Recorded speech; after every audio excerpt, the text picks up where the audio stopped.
Oh, thank God we're live. Hey there, everyone. Sorry about the delay. In case you're wondering, a potted plant foiled my nefarious scheme to actually talk about vampires this time. This is Adam.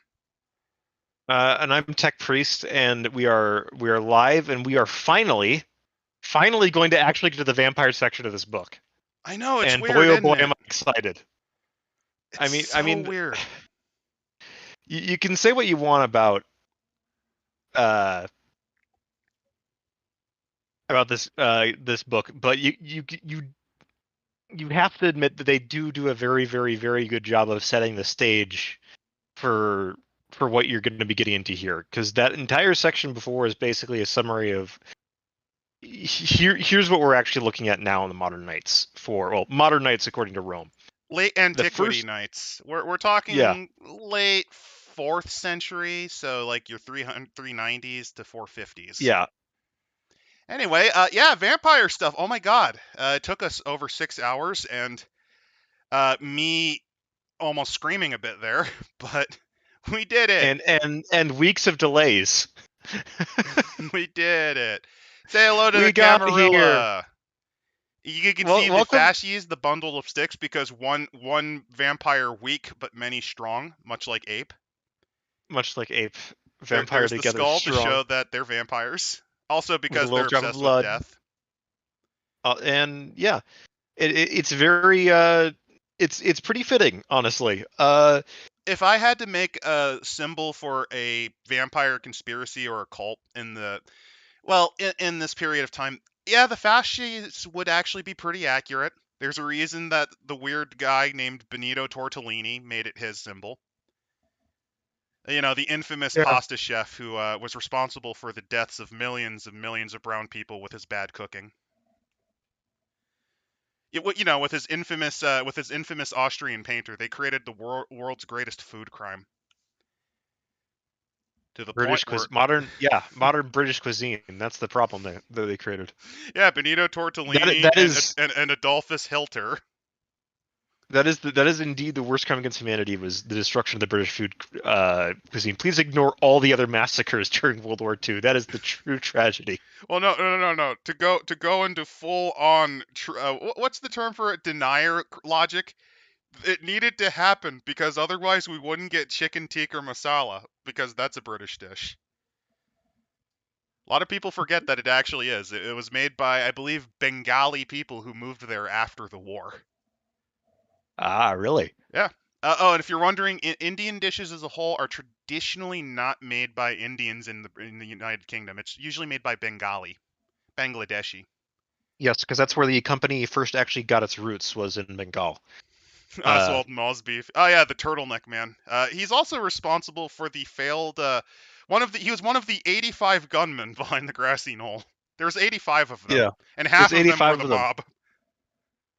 One of them was Was it? actually his father, who was like, I gotta go with the next child. So JFK. Hold on. There were 85. Are you? But anyway, Yeah, vampire. Well, let's talk about vampires. We let's are talk about in the vampire. part Yeah, about vampires. we're finally here. So Holy fuck! So the Camarilla, All it right. wasn't perfect. None of the vampire societies ever are. They're horrible. But this is the thing that created a unified vampiric society and really what kind of brought a bunch of disparate bloodlines together. Because up until Yeah, then, vampires traditionally were kind of one-off freaks of nature. Like there were a bunch of them because they spread via embrace, but they weren't really unified in that way until here, under the Julii, who saw the others as garbage, essentially. yes. The But most interest. let's get into some things. The Camarilla does do several things. For one thing, it establishes ground laws on what you can and can't do in vampire society. Yes. The other thing to remember is that basically, as it is the first functioning multi-clan authority, it has a outsized influence on everything that follows. This is, in a nutshell, this is the New World of Darkness paying a lot of homage to the old world. It also There. has guided all of the covenants, and even the ones that you see in the splat. There's other covenants in the splats. They all, to a degree, take at least some of the basic precepts from the Camarilla. Yeah, well, some of the covenants Some of don't them at even. least look at it and reject it. They still have to look at it as the first example. Yeah, It's I similar mean there to were how a lot also of countries still use Napoleonic Code as an inspiration. yeah, there were other vampire societies across like Southeast Asia and things like that, but you can definitely argue that Camarilla is not only the most influential of any vampiric society in history, but also the most successful, because when you consider that they're technically still around, very technically, uh, yeah, I mean they lasted a very long time. And even On top then, of that, as mentioned, other covenants usually at least look to them for either stuff they thought that worked, stuff they rallied against, or they were always influenced in some way. This is like the equivalent of looking at Aristotle, the father of modern philosophy. yeah, the Camarilla ended up going global. Basically, is a good way to put it. Like the concepts of the Camarilla. The Uh, concept, not necessarily the organization. No, they get fucking nuked. They get fucking yeah, nuked. they go bad. So the truth of the matter is that the government was a functional uh, government that had actual representation for every vampire. It managed to feed the population of Rome's undead effectively, which meant that no vampire would have to worry about not getting food. And on top of that, there And was the illusion of rights in the sense that your turf, your hunting grounds, had to be respected based on just protocol they already had. You actually had something equating to resolution, yes, which before you essentially knife fought with your other guy in the dark until one of you faced second death. Like and before then, you had to essentially go knives out and stab a bitch. Now that could still happen, but there's allegedly people that try to rule in either your favor or against your favor based on hearsay and vampiric code. politics. It's literally the same sort of shit that was happening in the Roman Republic. Oh yeah, which It's means influence politics. massive corruption, a lot of power accruing in the hands of the very few. Uh, Popularity equals, in a lot of ways, strength, but not always. You have to Yes. also be able to stab a bitch. Yes. The other things to know is that the laws of the Camarilla are different than the modern knights. Yep, The and laws of the Camarilla, they the first ones are very simple. the three Is dominion. traditions. Every vampire, like it or not, is part of the Camarilla. Even if you're not yet, you will be. And if you deny us, your tithe or your obedience, we will destroy you. Just All flat out. modern organizations, ranging from Order Dracul, Mad Science Lab, to Lancia et Sanctum, Return to Monkey, Worshipping of the Mother, like all of them. Circle of They Krone, have actually. Let me some, correct that. yeah, they have some influence from the Camarilla. This is one of Almost those all of them influences. respect at least the first tradition. All territory of the civilized world is the territory of the Camarilla. This is where they reject it, but then comes the next part. They determine the division of domain. All of the covenants do this, or arbitrate on this to a degree. A vampire who denies tribute to the Camarilla forfeits claim to the blood. This is something that all vampire societies still keep to a degree to this day, even if they reject even being tied to the Camarilla. There's covenants that still do. And the Invictus, for example, often try to play up that they are the true heirs. Yeah. The division of territory is incredibly important to the Camarilla, and it's incredibly important to a vampire anyway. This is the first really, you could say that the reason why they're so successful is that they were able to designate a communal area that everyone could go to feed and prevent fights over territory. Which is usually That's the where reason why they're successful. masquerade breaches, which that's not a big thing for them. But if the Yeah. normies know that there's ghosts punching each other in the Denny's parking lot, well, you're either going to have the Yeah. Scooby-Doo gang or fucking SWAT with black lights and guns armed with like silver bullets aimed at your head. Like you don't want It's that. gonna be like Waffle House. It'll be like Waffle House after midnight. You don't want that. You really don't. So, and on top of that, this also kind of forces vampires to realize to call on their tendency to embrace. This is most noted Yeah. in cities that are more marginal. There's a Milwaukee by Night for this setting, and they're very, very fucking cutthroat. The Red Letter Media outpost for Uh, vampires, super cutthroat. And I any think you're cities thinking that of are declining in Chicago. well, Chicago, maybe Chicago, but I thought there was a Milwaukee You're by thinking of Night where they were. Chicago. No, No, Milwaukee by Night was a custom setting I made for a vampire game for you guys. Like Oh, that was that's how good. that was That's all my creation. but basically any city that's going through a population shrinkage, vampires get real cutthroat about that, and they really frown on either Uh-huh. newbies showing up or people embracing without actually going through the powers that be. Also, that you got to come in and you got to fucking introduce yourself. That's one of the other things in the modern nights is kind of more a thing because travel is easier. Oh, Back especially. then, back then it was mandatory because you need to know if there's another person coming in and eating up the food because there's a lot less to go around. Especially Nowadays, in the you can event skate that, around poaching. well, also especially if you're worrying about like if they're part of the Morbus, which spread plague. Yeah. Because remember, this is So a the group of second, vampires that existed around this time, the disease so vampires. then that's the second tradition, which is that no vampire can be killed without the express legal decision of the cenex, which Which basically gets is repurposed by all of the other covenants, depending on how they interpret it. somewhat. This is like the Primogen Council of the Camarilla. This is their circle of vampires that through age or experience or just kind of that they know shit. Julius Kaiser style charisma. Yeah, that they are awarded the honor of being basically the Senate, the vampire Senate, and what their all decisions of the Camarilla come from their authority, and they can be removed, they can move around, and all citizens of the Camarilla, which is I want to note, everyone who acknowledges that they're part of the Camarilla is a citizen of the Camarilla, is entitled to have someone defend them in the forum. Which is if you're You wondering, don't. this is a very Roman tradition, to the point where Yes, a lot of very noted and very famous public speakers started their life as lawyers in Cicero real is probably the life. greatest. Yeah, Cicero is probably the greatest example of that. So Cicero it is a makes very sense that famous lawyer. litigious nature would come over to the Camarilla, in death as in The life. Roman, yeah, the Romans were about as litigious, blah blah blah. Mushmouth.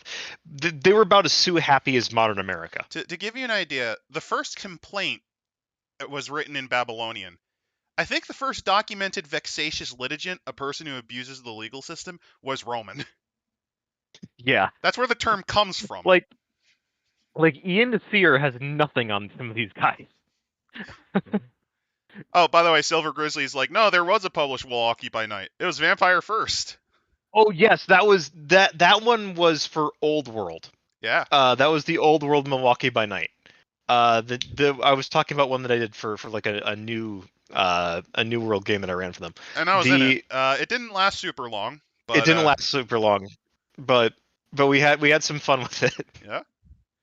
The third tradition is one that any player is probably familiar with, Amaranth, the Diablerie. Yeah, this is one of the No, very first things that vampires ban, because they know what they're this is like. the reason why they ban it though is not because it's a sin to devour another soul. They're like, no no no no. You have to understand, this fucking powers up the Strix. Don't do it. Don't fucking do it. Which is a bit unfortunate, given that That's the the older you reason. get as a vampire, the more you kind of have to. The more you get hungry, the more you have to drink from other vampires. Yeah. Uh, Now to contrast, let me get Better the Call laws from Paul, the modern formerly knights up Saul. here. Oh, I would love a parody where it's like Better Call Saul, but it's like surrounding the early apostle. Paul. A Roman legal drama involving Paul. Anyway, there's many wings in the Camarilla, because this is again the first since they did fail, but design and organization. And because it's an old-timey term, prince, which comes from princeps, the prince of the city, this is kind of where they get their roots from to a degree. Not quite, since their functions are a bit different. Yeah. So if you're wondering what the modern tradition, yeah. So if you're wondering what the modern traditions are, the first one is the masquerade, Mm-hmm. which is don't reveal your true nature to those not of the blood, or you're fucking dead. The second tradition is progeny, is create another vampire at your own peril. That you're responsible for you're responsible for your mess, and if they fuck up, we might kill you. Yep. And The then the sins of last the one father is passes on to the son, that essentially. yeah. The last one is more like the sins of the son passed on to the father. Yeah, because you created The it. last one is of course Amaranth, which is don't eat each other. This is the one. This is the one Yeah, the last one is sentiment. Amaranth. Don't eat each other. If you Hello? the reason for it is slightly different. Yeah, you've been breaking up with me. Oh, I've been breaking up. Okay. It's Yeah. probably my internet to a degree. Yeah, basically the reason why in the modern knights it's a bad idea is they basically say because it brings you closer to the beast. In Not that reality, the it's Strix are because going to it's get Satan you. Owl. It's the beast. In reality, it's also because Satan owls. But we'll get to the Satan owls. Yeah. They're a part of this. So yeah, the Cenex is the equivalent of your modern prince to a degree. Not quite. Again, different roles. Yes. Because The four unlike the again. princeps, like where there's only one, no, this is an organized body. And they also do things like pass law. Because the three traditions are just the most important. There's other laws. They wrote a lot of them. Yes, they did. They have a lot of laws because they're Romans, and Romans love laws. Oh, Jimmy, you're So feeling sick. this I've been having anxiety all day, but some of it's been resolved since I had one of my big things is I finally replaced my car battery. Feels fucking great, man. Winter knocked my old one out. I was due to replace it anyway. yeah. It was old. So But yeah, they're fully populated. It's similar to the actual mortal Senate of Rome. The difference is, I believe theirs is permanent. Like once you're on the Senex, you usually have to be disappeared, I think. Or do they actually hold yeah, elections? they kind of do. It's a proxy body representing the will of. Sorry, man.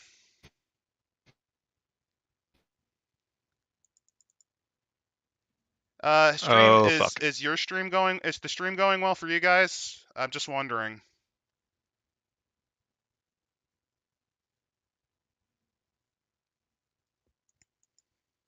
I had Uh a buffer for a little bit there. oh, that's unfortunate, man. I think this will be a shortish episode if you can't tell. Oh, you're not having trouble Yeah, from me? but this That's probably because most of my connection's going to the stream rather than Discord. I'm kind honestly of glitching in sorry. and My out. net is being an asshole tonight. I think I have to reset my router. This will be a shortish episode, I think. There's actually a lot in this section. Well, no, you don't understand. This book refuses to end. Oh, it's skipping around. Damn it. Ugh. We'll just have to be quick then, I think. Do you want to just call it and do it tomorrow? Uh Actually, I'll chat. Let's hold a vote. Do you think we should call this for tonight and then try again? Just as a I'm just wondering because for some reason my connection's being an asshole.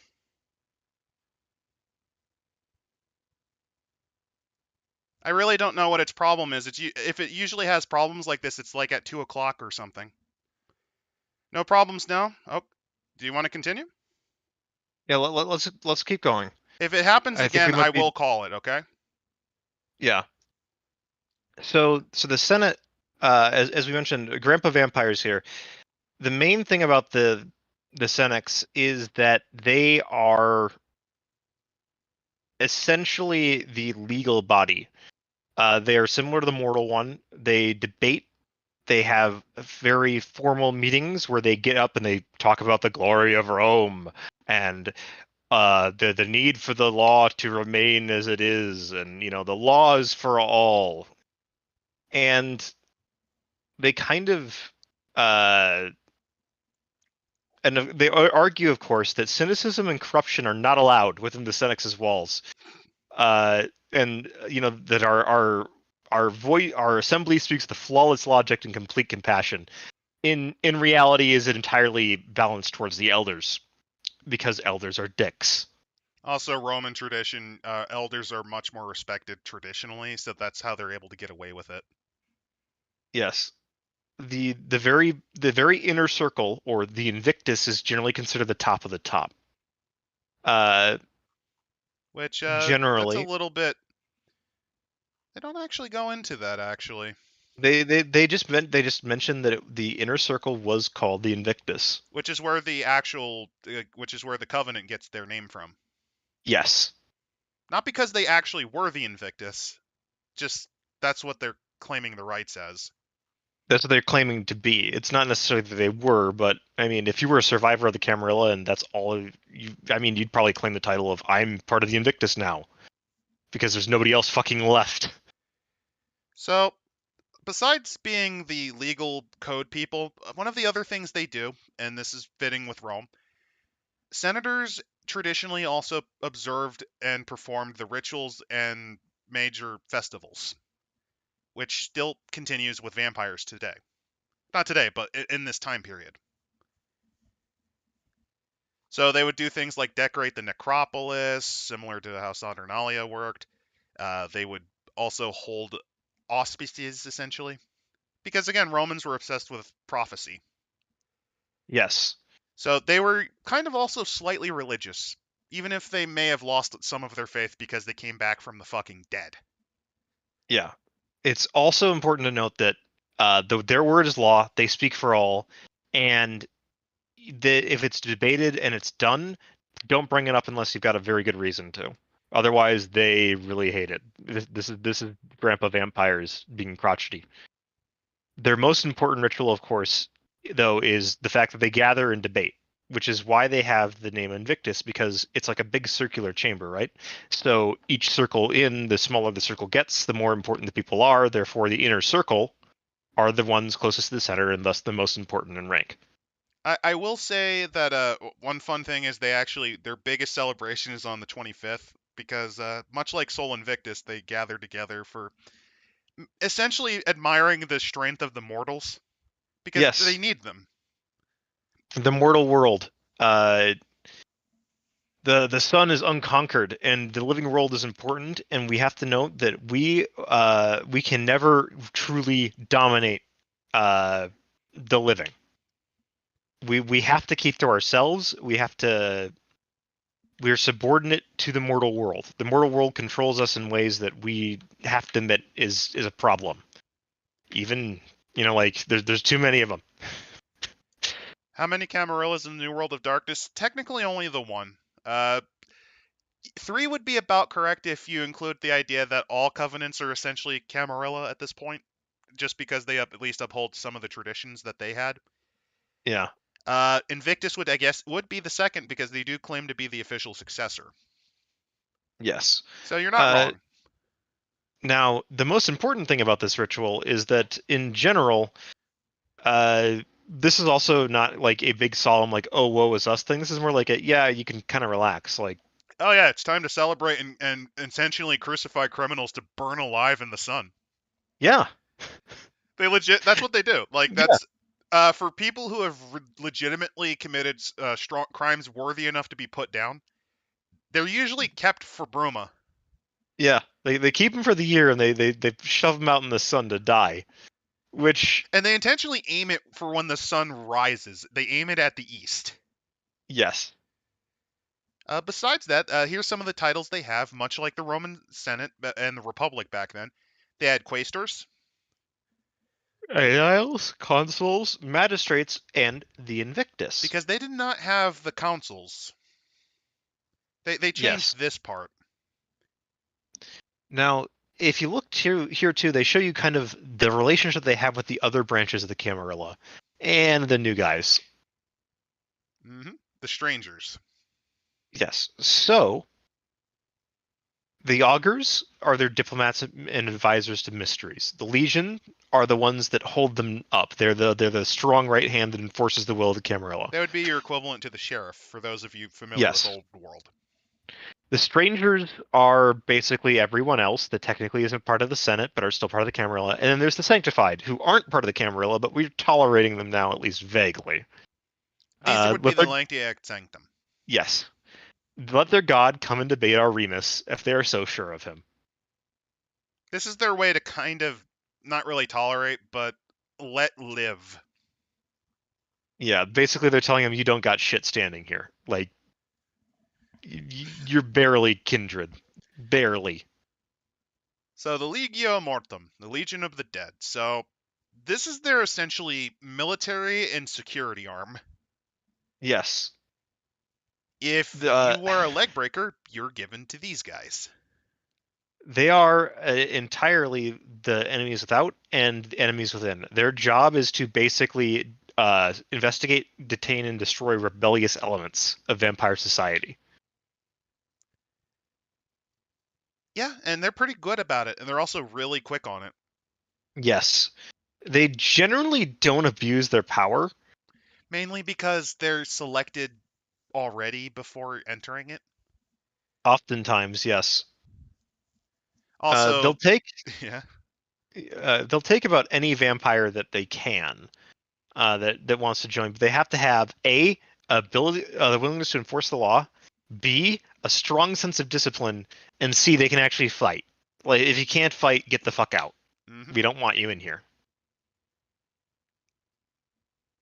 They also tend to look down on the Peregrine collegia or the sanctum because they basically see them as well the same way that cops see people in the inner city. Like they're troublemakers. And to a degree, it makes sense given how crazy Lancia Sanctum was at the time. Yes, the And they guys that still are are. spreading fucking plagues. You remember, one of the pillars of Lancia Sanctum is the Morbs. Yes, The Morbs, literally they're morbing powered by out. God to give plague, much like God cursed Job with it. Yes, so there's room for elders and ancilla, but uh These usually are it's your younger recruits, and they guys. they kind of die often or not. Regardless of clan or mortal background, close attention has to be paid to the record of what you did. Like the Cenex only accepts Roman citizens. You had to be a Roman citizen in life to join the Cenex. So that traditionally meant that, well, you could actually be one of the outside clans, because remember, it's mainly a Julii thing. You could, 9 times out of 10, you weren't. Yes. You're Again, usually Julii. on the surface, anyone can join. In reality, it's mostly going to be Julii because they were the Roman citizens first. And on top of that, they depending on how strict their definition of Roman citizen, you might actually be from like Hispania. They might say, "Nope, I know No, you're." because you were embraced during the time of the Barcids ruling it. Yeah. So fuck you. Or The alternatively, no, it wasn't a proper province of Rome yet. yeah. They could do that with the Samnites, or like any of the Socii as well, if you're wondering. Yes. They also mentioned that they basically you have to swear an oath of allegiance. If you violate it, your unlife is forfeit. Yep, and this is, if you're wondering, this is the Legion of the Dead. Much like the Roman Legion, they kind of were very much inspired on it. A little bit weird with the spears. That's more of a Triarii thing, but they did. Oh, those are supposed to be pilum. Yeah. I thought they were supposed to be spears, but then I noticed how thin they were. Yeah, that's pilum. Yeah, that's Pylum. Uh, I love the shields. Yeah, with the I like their logo. It feels like a Warhammer 4. Doesn't this feel like a Lost Legion? Like if you want to make the Yeah. 11th or 2nd Legion for 40k, this could be their standard. Yeah, the fun thing about these guys too is that they actually survive in second edition all the way into the Middle Ages. They basically get detached from the Camarillas at Falls, act as kind of mercenaries moving from place to place, and then kind of suffer final destruction. I want to say like the 11th century or so, where like the last band of them finally dies out. So probably around Manzikert then. Yeah, Sounds about right. That's when the Byzantine Empire really started eating shit with the themes. Yeah, But yeah, this they're is their members. They'll take anyone. And unlike the Senate, it is anyone. it really is. You just have to actually be worth the shit. And again, as you go down, they kind of talk about the philosophies, which is Woe to basically the vanquished. Yeah, vote of the if you get vanquished. beaten, you have to do the right thing and die. Yeah, we don't take cowards. Yeah. Now, their advantages are actually really interesting. Legio Mortis may purchase resource, mentor, retainer, and fighting style merits for half of the normal experience cost. However, this does not apply for the purchase of these merits during character creation. And That's pretty. some of the rituals and observances they do, yeah, they're an army, so they really focus on breaking down the individual and They enforcing initiate you, brotherhood. they promote you, they mark you with the sign of the Legion with a brand, a hot metal brand that And is in that's the also to fire. prove your discipline. If you Yeah, flinch at that shit, yeah, you failed. it's like the Sabbat like fire dancing rituals from Old World, right? Yeah. Think about like that sort of thing. They probably do that. I would not be surprised if they have to do that, where it's like a painful affair to ensure that you will keep your head when shit goes down.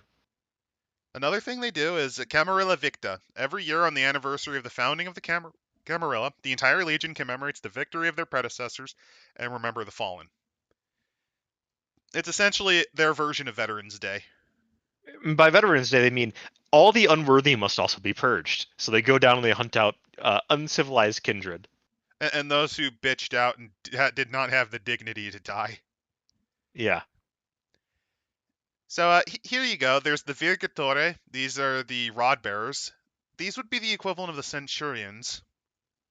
Then they have centurions, or actually the centurions. Oh wait, I could be wrong. That might be because there's a different That's the figure. lower, yeah, that's the lower rank of them. Yeah, there's the rod bearers, which is an actual Roman legion thing. Yeah, These are your equivalent to like low-ranking NCOs, and that's one of the things that Romans had that gave them advantage over most they had an nations. actual professional soldier class. I mean, to a degree, you had that with Alexander, but it wasn't as refined as it was here. Yeah, The centurions would be your equivalent to a captain or a commanding officer. The centurion obviously tells you what their name is. Fun fact, there is actually an equivalent to centurion for cavalry. I believe it's decurion. Because cavalry wings are always a lot smaller, so you were the leader. No, decurions were the Vigatori, the leader of 10. Equestrians would be your equivalent of commanding officers for cavalry. yes. Which they have as a rank, and of course, Praetor, which is the Dominion-wide commander to all defer. I don't quite This is the remember. I think praetors were the not governors, but like they had governor like powers, if I remember correctly. it was a pretty powerful position. Roman ranks kind of evolved over time. Yeah. Then their opinions of the others are pretty simple. Augers, they stare into the sun. They're bullshit. Don't listen to them. They of course the Legion is the phalanx of civilization. Of course, the axles and the oil of the undead are the cenex. They're the Because ones they that are trained to be loyal to them. keep things running. The strangers, which is basically the college at Peregrine College, they're the cousins and stepsons eating our food. Yeah, they're they they're don't like lazy them. layabouts. That need a good kicking occasionally. And then the sanctifiers are sheep who would dare to defy the shepherd. Yeah, they're not a fan of the Lancia They're not sanctum. a fan. Basically, no one's a fan of the sanctum. Oh, this one's Uh, pretty neat too. The cult of augers. the Ala Vaticanum, the wing of the prophets. I like the logo for this one too. Yeah, the skeletal snake. So yeah, these okay, so a thing about Romans are they are very much upset. Like I know we're talking about vampires, but we have to a little bit. Romans were always very obsessed with divination and the predicting of fates because to them it's good to know if you will succeed, and they will often try to rig the game in a way that they will succeed. Yeah, they'll order multiple sacrifices and And then things like pick the that. one that gives the most favorable results. They Yes. will also use different measures. They will also do sacrifices on different days just to guarantee a win. And this kind of applies to to the point where the Romans actually had a full college, like an entire proto-university, effectively, of people who are just they learn how to study the flight of birds or how to study chicken gizzards to tell them whether or not they will win the hippodrome race. Little things like that. And vampires, being that they're from Rome, pick this up. Hence these guys. And vampires, since they have blood powers, can do a little bit more than a dude who randomly shuffles a card and pulls them out. Or who throws knucklebone dice to determine your fate. They can do a little more than that. Yeah, because they do have blood magic. The other thing too, though, is that they've been they usually are supposed to, their legal magic is supposed to be divination.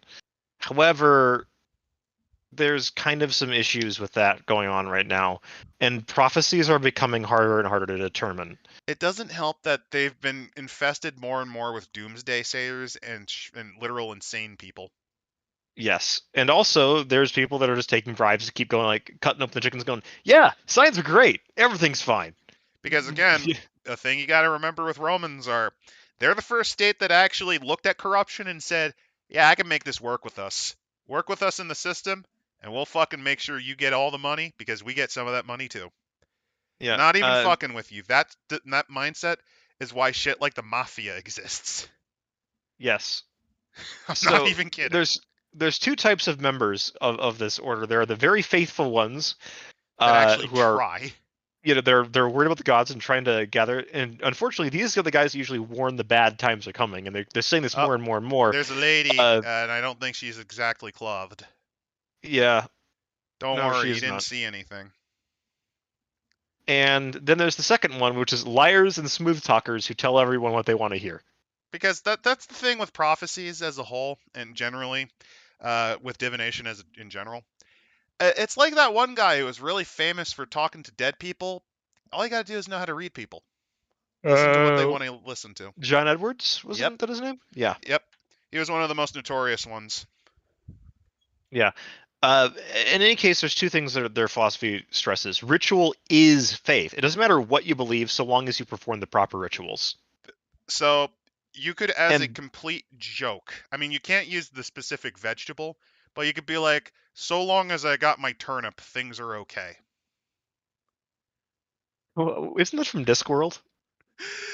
No, but there's a great old story I remember. I think it was for Pathfinder, where I think they had like the idea was there was the dumb big muscle and the skinny clever guy. Skinny clever guy died fairly early because the GM was a killer, but the big dumb guy was really fucking lucky. He kept surviving through the entire campaign, and eventually he revealed that he was kind of a divine caster of sorts. He worshipped a potato. That is Discworld. That is 100% from Discworld. As long as you got your potato, things are okay. Yeah, that's from the book The Truth, which is Yeah. one of the killers in there. He carries a potato with him, and he's like, I don't know where I'm going to go when I die, but if I've got my potato, it'll be all okay. That's his belief. That's which Well, you it know, was that character, but made really stupid. So it's like, as long as I yeah, got my potato, things are fine. yeah, and of course, blood is power. So you could do the Discworld shit post as long as you got your rutabaga, you're fine. Yeah. So rituals and observations. Obviously, structured pomp is the most important thing for the augers. You have to make it look good. Yeah, because Nothing is subdued. people and undead kind of need things to look legit. Yeah. So the most obvious rituals are like, the public ones where they're, well, even if they're not necessarily magical ones, Or even if they're just making shit up, which they do it, it's got sometimes. it's got to look cool. Yeah. It's going to look spectacular. There's some of these arcane ones are really, really more powerful than others when they're more complicated for whatever reason. At least they think that they are. And The most common, of course, right, of course, is sacrifice, which is you sacrifice a chicken or a cow or a goat or a sheep, and you rip the organs out and examine them yep, and because how that you. is how the Romans usually predicted. They did a lot of things, but the study of organs was the most common. Yes, there's other ways, of course, to tell augury. Interpreting dreams, of course, is very popular. The Oneiromancy, movement, yeah, the movement of birds, ornithomancy. which is incredibly Roman. The Romans were very into this. There's And also then geomancy, the study of patterns in the earth. and of course for vampires, very dangerously, the colors of the dawn. Yes, because this is because all pomp and circumstance, you have to do that. And that actually reminds me, another thing the Romans did, especially when they picked it up from the Persians, was the study of stars Yes, they and were patterns very. in the sky. They did astrology. And these guys go a step further because remember, these guys burn to death instantly and scream in absolute terror at the sight of the dawn, like the redness of dawn. These fuckers actually are ballsy enough to try to look at the sun sometimes. Yes. The calendar, of course, is their next thing, which is 3 times a month on the nights of the full moon, half moon, and new moon. They do a massive ritual for, the high status members basically appeasing the gods and spilling a bunch of blood. Because one of the things about paganism is there's a variety of gods with different rights and abilities. Some of the gods are assholes, and you worship them just because you don't want them to fuck your day up. While it depends on the local polity, like the local city, a really good example of this would actually be Poseidon. See, Yeah. Poseidon is known as a horribly ill-tempered asshole because he's the type of dude who would send storms on your way. And on top of that, another portfolio that he has that people tend to forget about Poseidon, Lord of Earthquakes. Yep, he is a chthonic god originally, and then kind of got roped into being a secondary god to Zeus. Now, depending on the cities, sometimes they emphasize some of his better stuff, like the Bringer of Bounty, the Bringer of Fish, all that sort of stuff. Fish and trade are sometimes But he's part of. still known as this temperamental asshole, so you pray that, Oh, like, also please. Breaker of Horses. That's his other title. Yeah. He's the god of horses. Yeah, he had a Which lot is of weird. he had a lot of weird stuff, but basically, you could pray to him for good things to happen, but you also prayed to him because holy shit, please don't destroy me in the storm or in the earthquake. Yes. Same with That Hera, who if you were cheated upon, like if you were a spurned housewife, yeah, she's on your side. If you were the cheating husband, you prayed that she didn't fucking smite you. Yeah. So the thing with Benefica is the actual legal ritual sorceries, which are powered by vitae and invoke real world effects, are actually fucking blood magic. Yep. Theirs are generally not shown to the general public because, well, I mean, it's one thing to do little bits of kind of hedge magic using a bit of blood to make it either look cooler or to actually get some effects when you do augury. That's one thing. You spend a little bit of vitae to really kind of hammer it home. It's yeah, this another is to a bit cut your different. it's another to cut open your wrists, pour it into a blood vial and begin chanting in your Latin as like the fucking blood writhes and forms shapes so that you can gaze upon the future. That And shit's a on little crazy. and on top of that, you might be cutting off bits of yourself as part of the sacrifice, depending on how things are Reminder, the going. Romans banned the Sibyllines because they did this. Yeah. So the cult of augers is very rich, very stratified. Uh, it's a lot like the Cenex. And again, there's a few titles, which is the Bastinator, Scholar, Apollonius, and the Rex Sanctorum, basically the head of the cult. So the augurs basically are, when you look at when you look at their opinion on things, it's kind of interesting to see how they view the rest of the Camarilla. Yep, and here it is. They, in their own opinion, yeah, they aid the states, but their big thing is they're servants of gods. Yeah. The Senex, no old man can remember all his year's lessons. Which is which is kind of making a little bit of fun in that it's an old man's club. Yes, the Legion is, remember that they protect us from us too. So they Basically, actually do respect him, even if they are hated by the Legion. even the Legion just Well, is they think they're not. maniacs. Yeah, the strangers, surely their gods surely know things that we would be wiser for. So they're kind of in a weird position where they don't necessarily like the Peregrine, but they're probably, of the three main branches of the Camarilla, the ones that That are the actually least tolerate them. antagonistic. Yeah. and it's entirely self-serving. Well, also, you got to remember, Romans were very pragmatic about adopting other gods into their pantheon. Yes. And then lastly, we've got the sanctified, of which they go, how naive to gamble eternity on a single god. Because, yeah, that's the thing. Monotheism was seen as kind of weird and crazy back then. Yeah. Now, the next one is basically everyone else, which is the Peregrine collegia, the hospita, the wing of the strangers. These are your these are your other clans that were non-Julii initially, and it kind of expanded to your.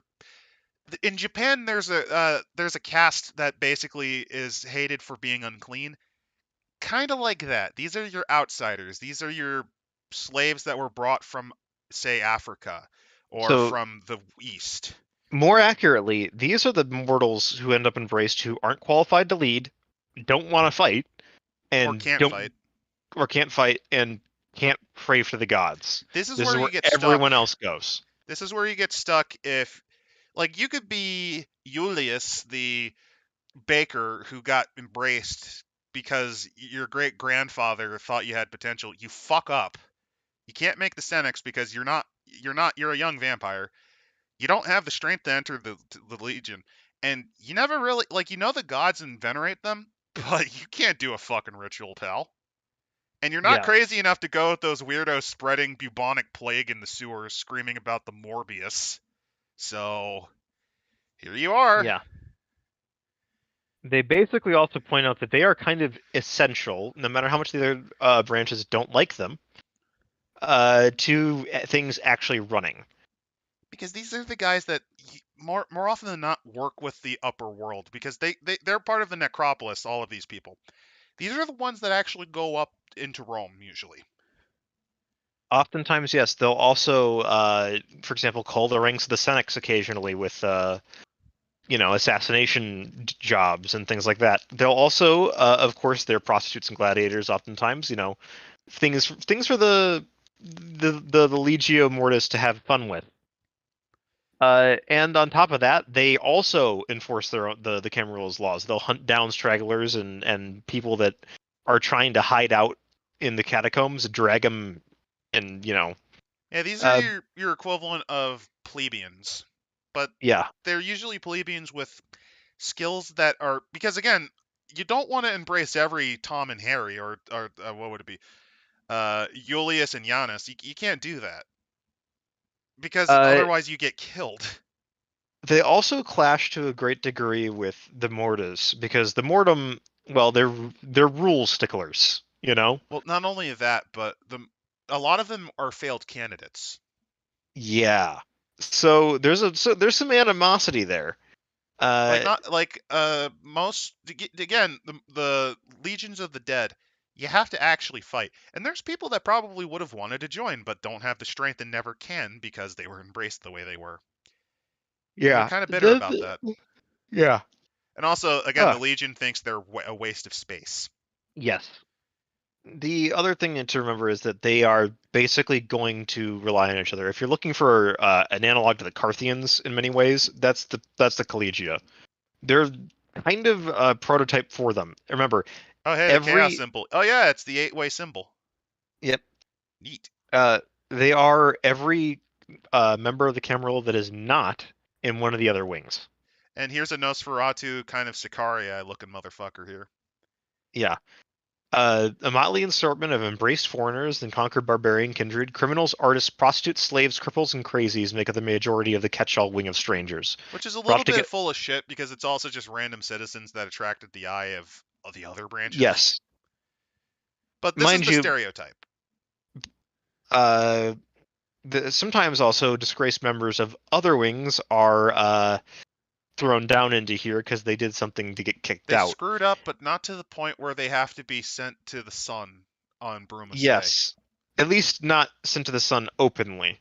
They'll often end up getting not ending up having a good time. Like, let's say you have a Legion guy who Really managed to fucks up. who failed against, say, putting down a minor insurrection in, say, a border town. He would probably get busted down. and he probably wouldn't live very long, because now his protection from the rest of the collegia is gone, and they remember.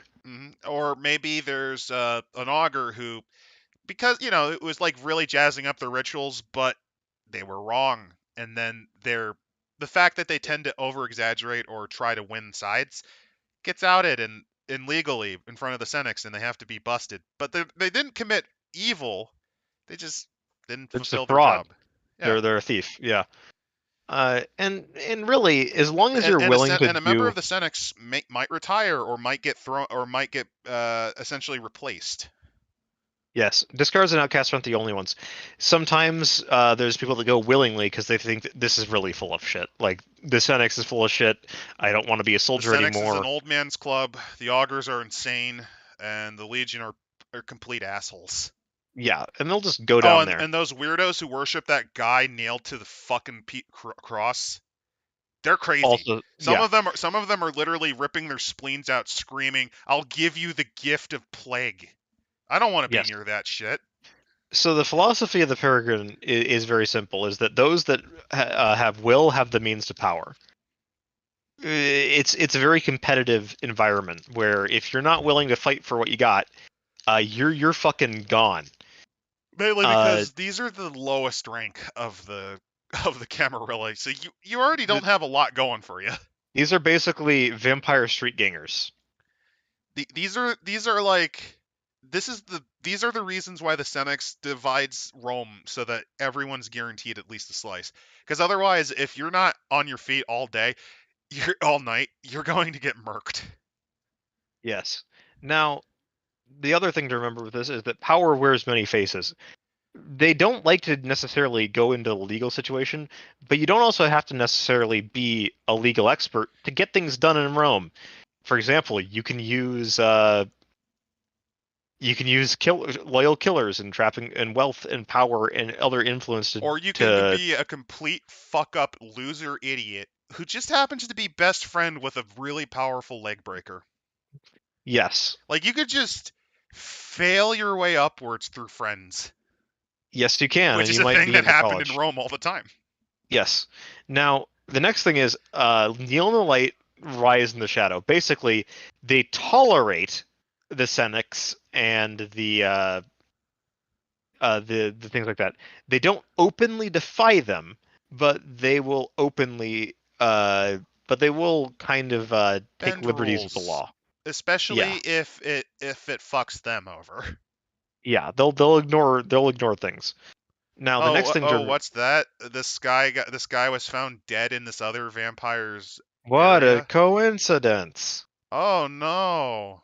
It surely doesn't They have anything to do with the fact that you reduced the hunting grounds of 5 other vampires and you oh killed his no, favorite and now you killed his favorite source of blood out of spite. oh oh no. Now his hunting grounds will have to be divided up against with everyone again. Oh, Because how several of them terrible. are horribly dead. Yeah. So Oh again, no, this guy. Oh no, this member of the Legion's barracks caught on fire. He should have bought insurance. I know a guy. His name was Crassus. He'll help you. meanwhile dying over in Parthia, screaming. No. I like the idea that he became a vampire on his deathbed, so he's just a head screaming in a box for the Persians to laugh at. Bro, that's actually hardcore. Like Like, come on, that's pretty can't you hardcore. envision? Can't you envision the Parthians like cutting his head off after making sure he's a Mind vampire? you, mind Just you, vampires decapitation usually kills vampires for whatever reason. aw. Or I maybe they mean, have one of their mages intentionally make the head scream. zippity zap, you are now Go on, I just love the image of because they did a lot of performances with Crassus's severed head, yeah, I'm just imagining that. Yeah, like I like can the see Shah of the a of the sin. Parthians. There's a sin eater that's just got like a little stick under his mouth, going, "No, I'm Crassus." You know? Or alternatively, he tells Crassus's skull ghost to shut up. Yeah. Shut up, skull ghost of Crassus. No, I'm Crassus. I won't shut up. Come on, burn down half of Ctesiphon so we could build up our insurance scam. Come on, a plague eater possessed by Crassus's ghost trying to start up a fire scam in Persia sounds hilarious. That does sound pretty fun. So, so the status of the nature in the collegia, it basically depends on how much you're paying dues into everyone else. Every Yeah. group falls into a band, right? Some of these are official groups that are, actual. Like the Cenex has assigned this kindred responsibility to do this. Others are literally, it's Dave and the Blokes, right? You know Dave and the Blokes because they used to all be dock workers.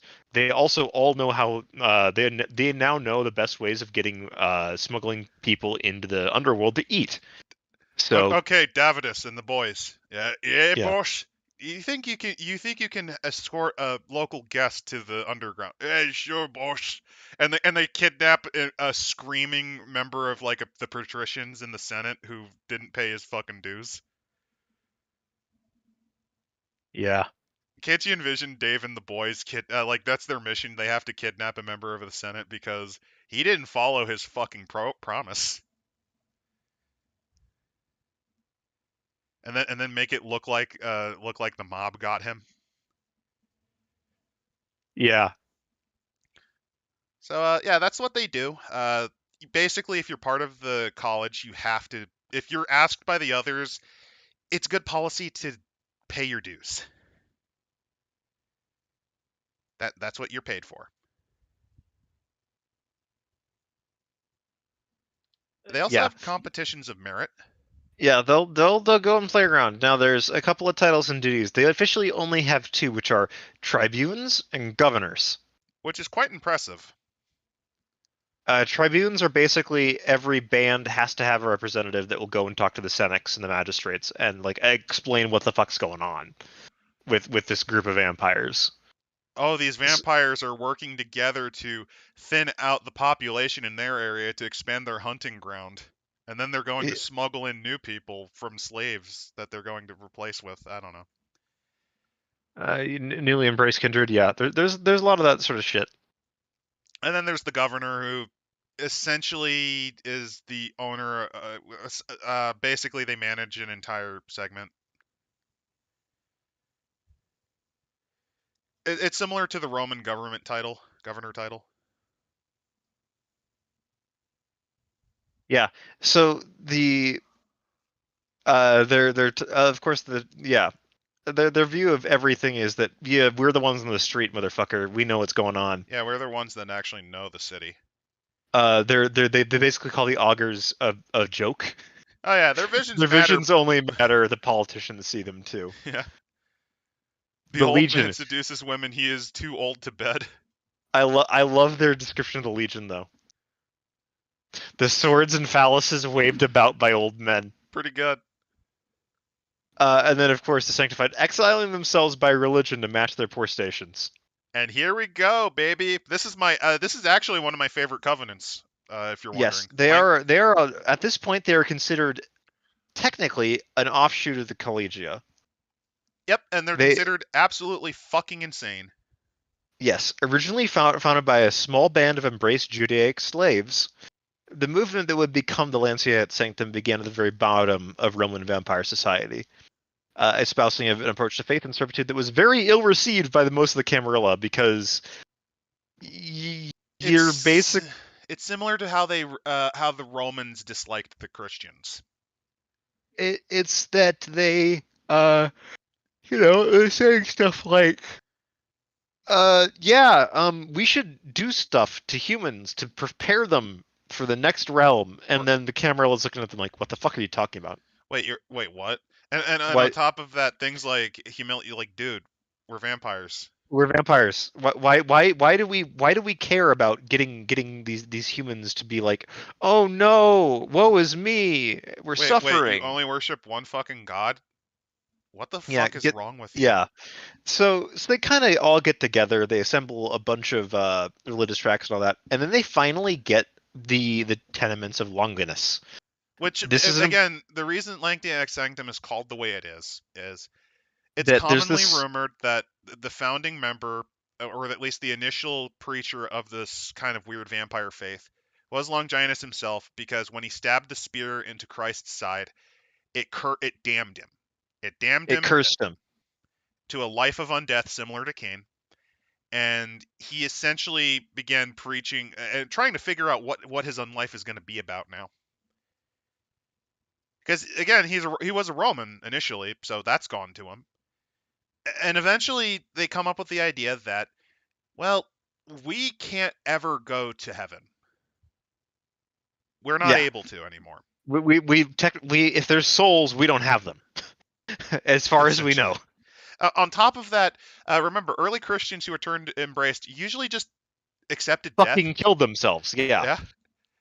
Because on the logic that if we have no souls, then we're damned. If we're already dead, though, and our souls are trapped, destroying the body should free us.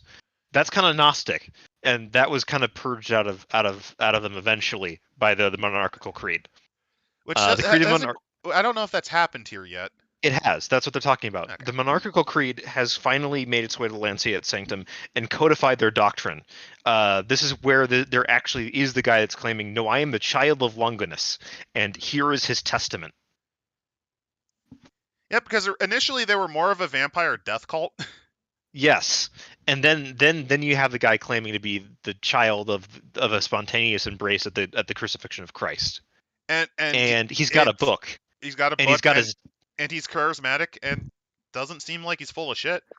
He doesn't sound full of shit. Maybe his sire was, but this is what we need to like create a religion here. We need to find a purpose for us once more. Yeah, because we've got like an actual doctrine. Either throw ourselves in the sun, because at this point, early on with Christian vampires, they either killed themselves because they could, or they were too scared to but wanted to. Yeah, a lot of them were pretty fucking self-loathing. And this gave them a purpose. This is like the best way to describe it, since you guys love 40k. This is Lorgar after Monarchia, trying to find something, anything, to give himself purpose, to find that faith again. His monarchical creed, if you will. And this is what happens. That was a terrible pun, I'm sorry. And actually, with the success of early moral Christianity, that's another thing that happens. Christianity, because explodes in the second and the third century, really is when it really hits like the overdrive. I mean, second to a degree, because yes, but I'd say the third century is where it actually takes off to the point where it because of the crises. Yes, where the crises drive more people towards looking for any answer to what the fuck is happening.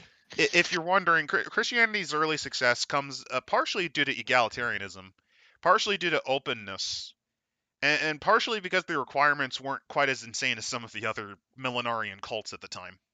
And there were a lot of them. They were not militant like some of them. Well, they weren't. They were militant originally to a degree, but they quickly learned that's a bad fucking decision. That's a bad decision. Don't do that. Because they saw what happened to the Jews.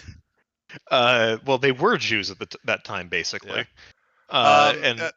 If you're wondering, some of the weird Millenarians ones, they actually mentioned Barabbas as the prisoner who was let go in favor of Christ. He was actually one of them. From what I remember, he was one of them. He preached a militant form of Messianic Judaism.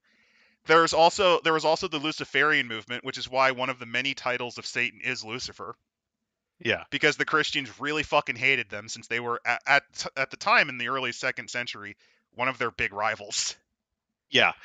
There's also there's a lot of like variety of the Gnostics. Yeah, the Gnostics were I really like the Gnostics simply because they're simultaneously the most giga-brain people imaginable, and also like they actually might have a point. Yeah, like the most giga-brain and stupidest decisions imaginable, which is like you had the evolution of philosophy, like the Neoplatonist movement. Yeah, which basically got then integrated into the orthodoxy of the church. A variety of actually messianic figures outside of the Levant. There's actually 2 that came just from Iraq, and one of them's still around. I forget the name of it. It's not Yazidi. It's not the Yazidi. They were around before. The Yazidi are really old. It wasn't them though. There's another faith called Mandaeans, I think. Mandaeism. The Mandeans, yeah. So there's a lot of millenarians, and the son of Longinus, allegedly. manages and to his bring dark peace to apostles these people. comes to Rome and he's got his documents in his thing and he's like, we Documents, I'm a will citizen. do Look, this. pal. On top of that, we're done throwing ourselves to kill ourselves, but we do want to scare the mortals straight because so many of them are filled with hypocrisy, sin, and they're going to hell, and they're like, "What the fuck is wrong with this guy?" And then he opens up his fucking trump card, which is Theban sorcery. This is the reason why the sanctum survives. Yes. Also, here's a I don't know, some lady with the cross. There she is. Yep. But yes, the fact of the matter is that even at this time, though, the Lancia at Sanctum is still kind of suicidal. Well, They're yes, totally willing to martyr themselves. because this Uh, is before Christianity really hammers home. Because that's the thing that Christianity early on resolved against is intentional martyrdom doesn't absolve you of your sins. It doesn't take you to heaven. It just makes you an asshole. yeah. They legitimately part of it was to ingratiate themselves to Rome, but part of it's like, motherfucker, you're making us look insane. Yeah. And you're garbage. Also, Also, I want you're a self-righteous remember prick. remember the laws of the Camarilla. Now take a look at these laws. The teachings Right? of Longinus. We are creatures born of sin. It is the will of God that we yet walk, even after death, for we are his messengers to kindred and men. We are the wolves of heaven, and in our presence only the faithful do not tremble. We are holy lightning, and when we strike, only the faithful do not burn. Where we walk, evil is destroyed. Where we walk, God takes those worthy of his love to his own side. That's point one. 2. What we once were is not what we are now. As immortal is to sheep, so are the kindred, wolves among them. God defines that role. Wolves feed on their prey but are not cruel. Accept their role but seek not to taint it with your desires. Basically, yeah, don't get off on feeding. It's a life function for you. 3. Our bodies are the irreconcilable enemies of our souls. The hungers and rages of the body must not be allowed to overwhelm the holy purpose of the soul.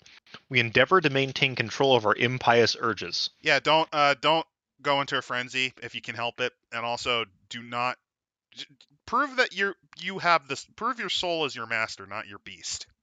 Yeah, the last one is very important, which is the one that will become the first tradition from this point onwards after the fall of the Camarilla. Because somebody realizes, this is a really good idea, we should probably state this right out the fucking gate. With the power of undeath comes limitation. We hide among those who yet live, making ourselves known only to exemplify fear and call the unrepentant.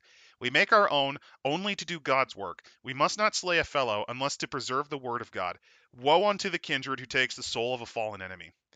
This is their way to co-opt the third tradition of Amaranth. This is why this is point 4. Yes.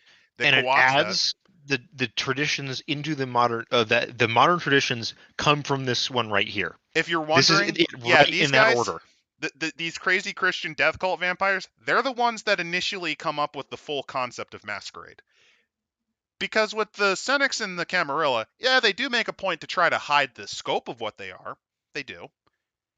But they also kind of exploit that the Romans believe that the spirits come back. So Yes. it's not seen as ill-omened if you occasionally walk among them. Lancia Sanctum is the first to fully go, oh, fuck nobody. Fuck That's a no. bad idea. That's a really bad idea. Especially because, we died. We're not supposed to be among the living. We're cursed by God. you know? And last but not least, our purpose is to serve the word. When we stray from our purpose, we are to be chastened. The light of the sun and heat of flame are scourges of God, purifying and punishing us when we stand as we should not. And this leads to one of the most metal things, in my opinion. Besides you notice something that this lady has. She has the pyro symbol branded into her fucking arm. These Yeah. people actually do believe in flagellations, but they do it with hot pokers and occasionally full on staring at the fucking sun. They'll also crucify themselves. Just because. These are early Lancia Sanctum, and this is why they're my favorite covenant. So the fact of the matter is that they fought the Legio Mortem for a long time. They're still mostly around and making like the fact of the matter is that they call them. They're also where the term covenant comes from because they don't take their authority from the Camarilla. No, they are a covenant with God. That's where covenants come from. You can thank Yes. these crazy assholes for coming up with half of the things in New World. Yes. And this is why I like this book, is it takes the things that you know about Modern Vampire and goes, so why is it that we believe that? And the answer to that is because when Rome fell, these are the guys that ended up coming out vaguely on top for a while. Out of the wreckage, the augers to a very weak degree survived. Some The of them. augers shattered They completely. Like shattered, the augur, but cells of them would their survive. their legacy of blood magic does survive, but it's arguable if it is even the same blood magic. Kruak is definitely not whatever they were doing. It's similar, but it's different. They initially survive in bands before getting culled.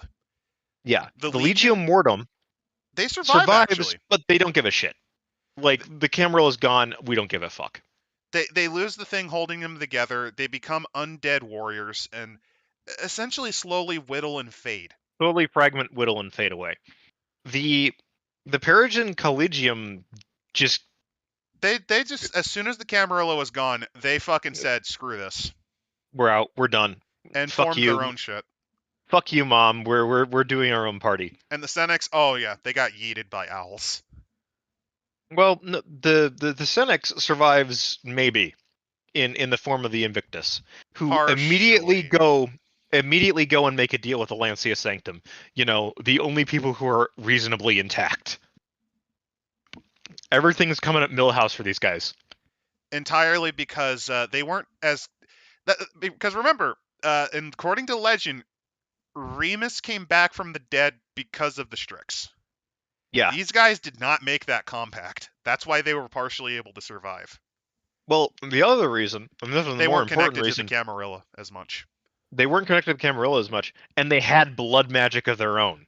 Yep. That isn't at all similar to that of the Strix, which Kruak is. And third and finally, you got to remember they had a unified purpose, unlike the augers, who were already shattering apart at this point. Yes.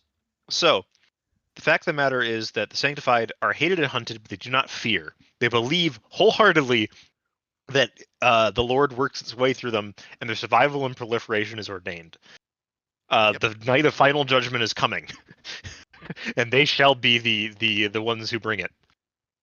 And the thing is, they usually go for the people that are real. Like, they go for your sick, your poor, your weak.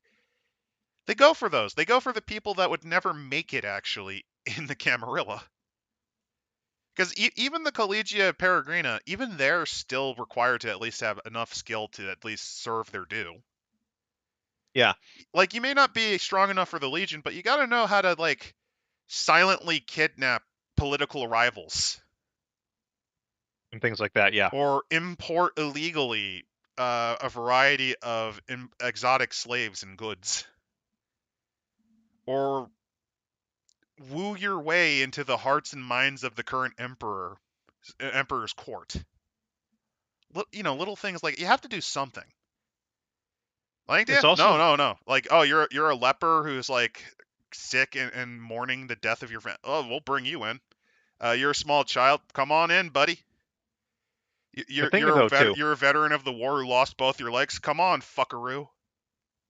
The other thing too is that while certain commandments are locked in place right now, there's a lot of shit that's still up in the air.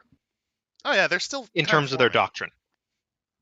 Like, the true purpose of certain things is still up in the air. How we should treat those who aren't part of the church.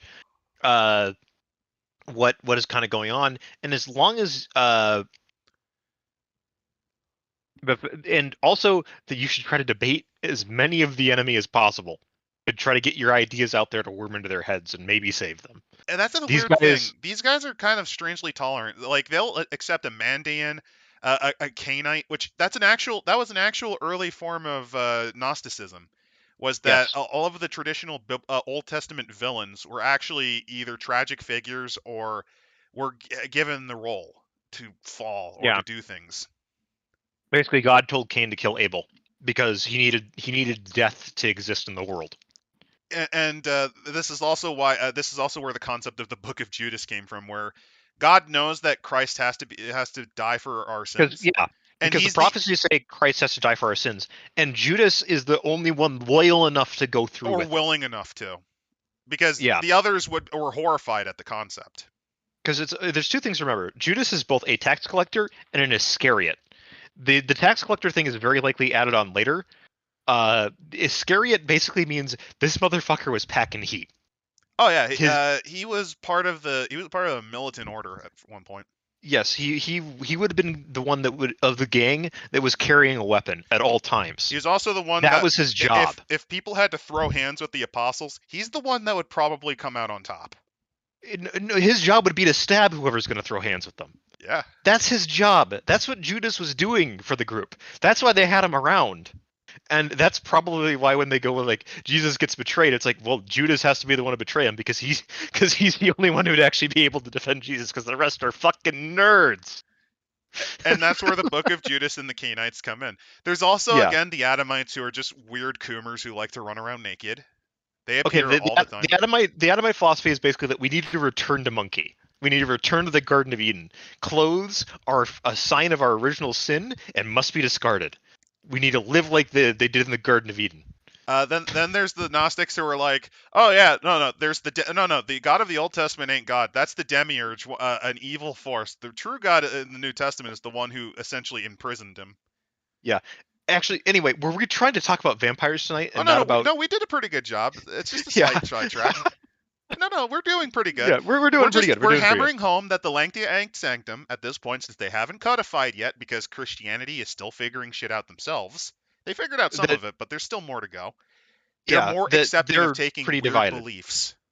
They're pretty divided themselves, but they're relatively tolerant of each other because they're all that they have. At the end of the day, no other support. They believe in God, even if the way they believe in God is fucking weird. Like, wait, you actually think Judas did this on purpose to actually save us from our sins?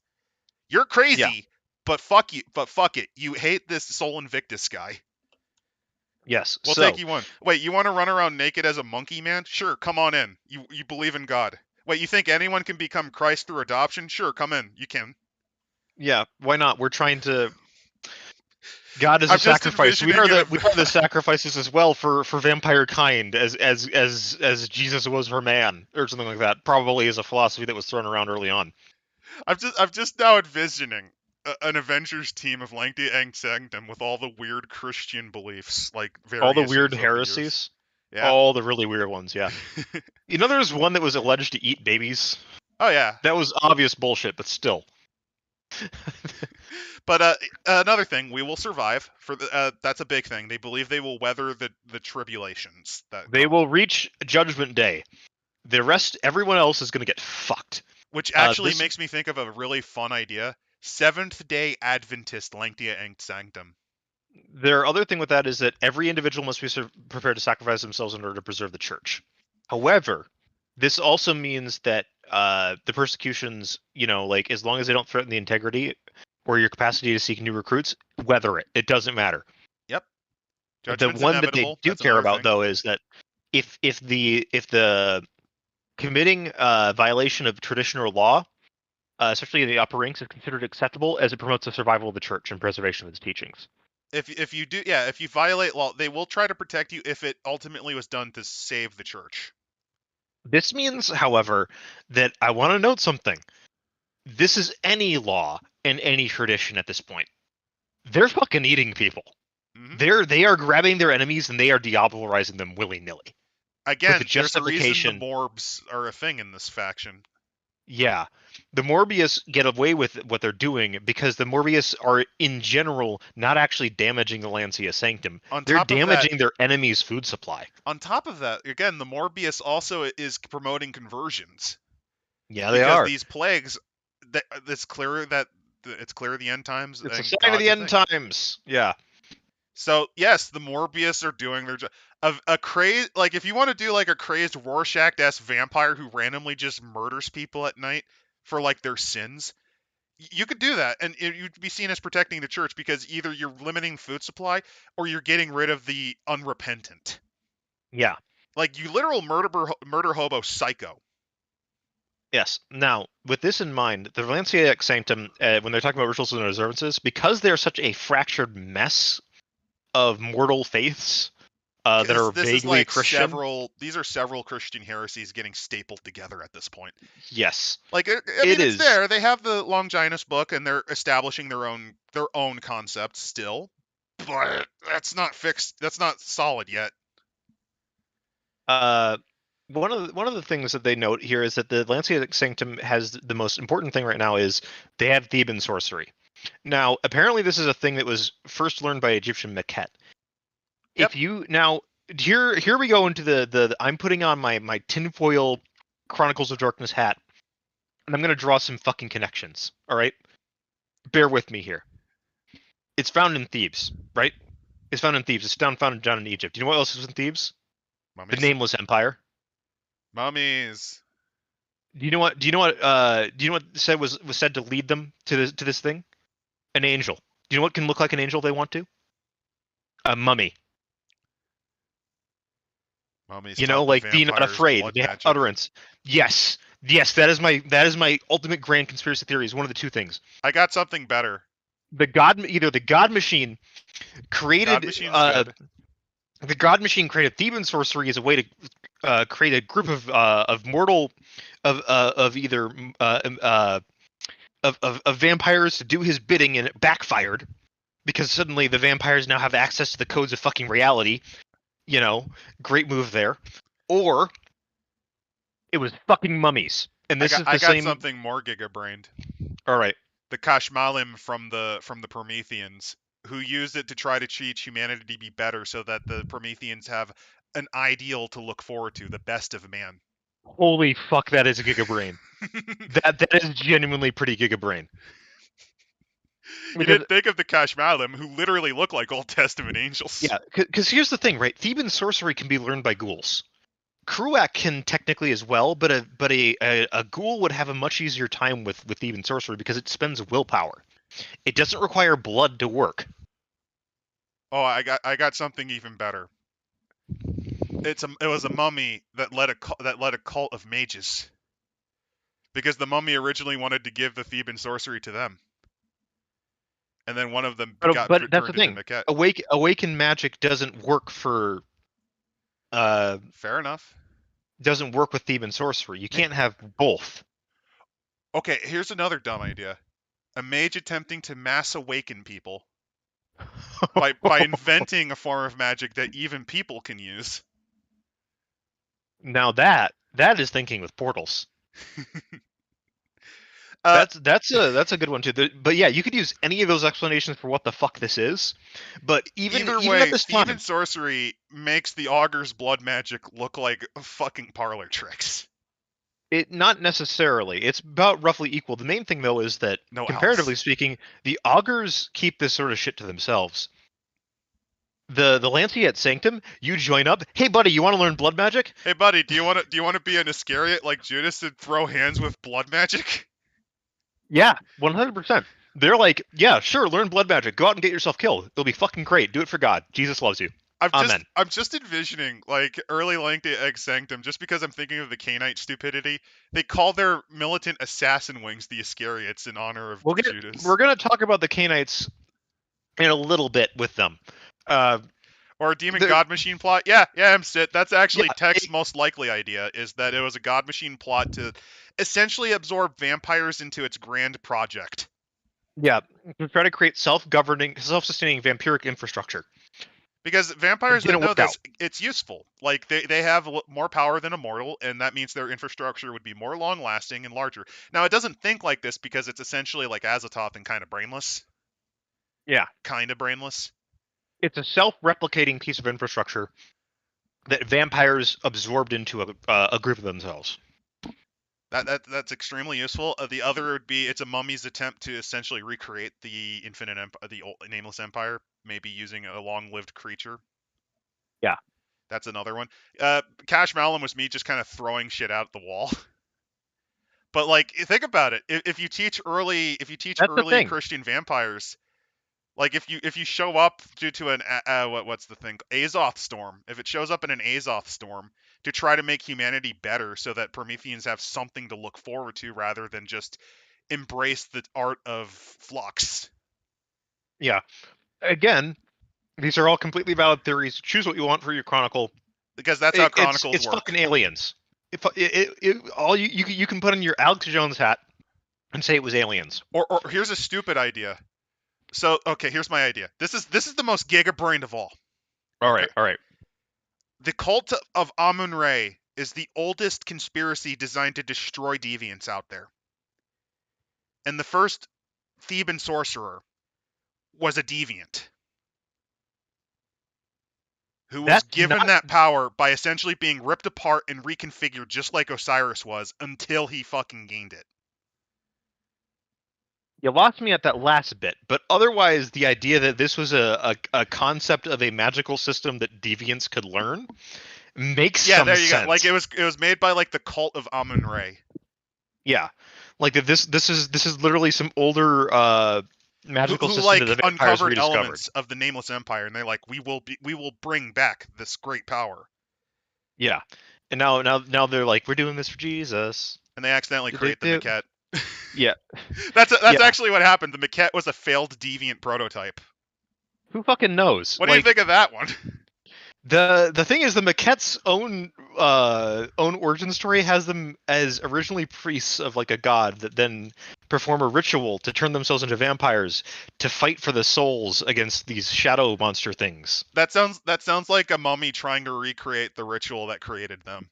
It does, doesn't it? I like that one a lot. There's a lot of like little things you're like, ooh, this is neat.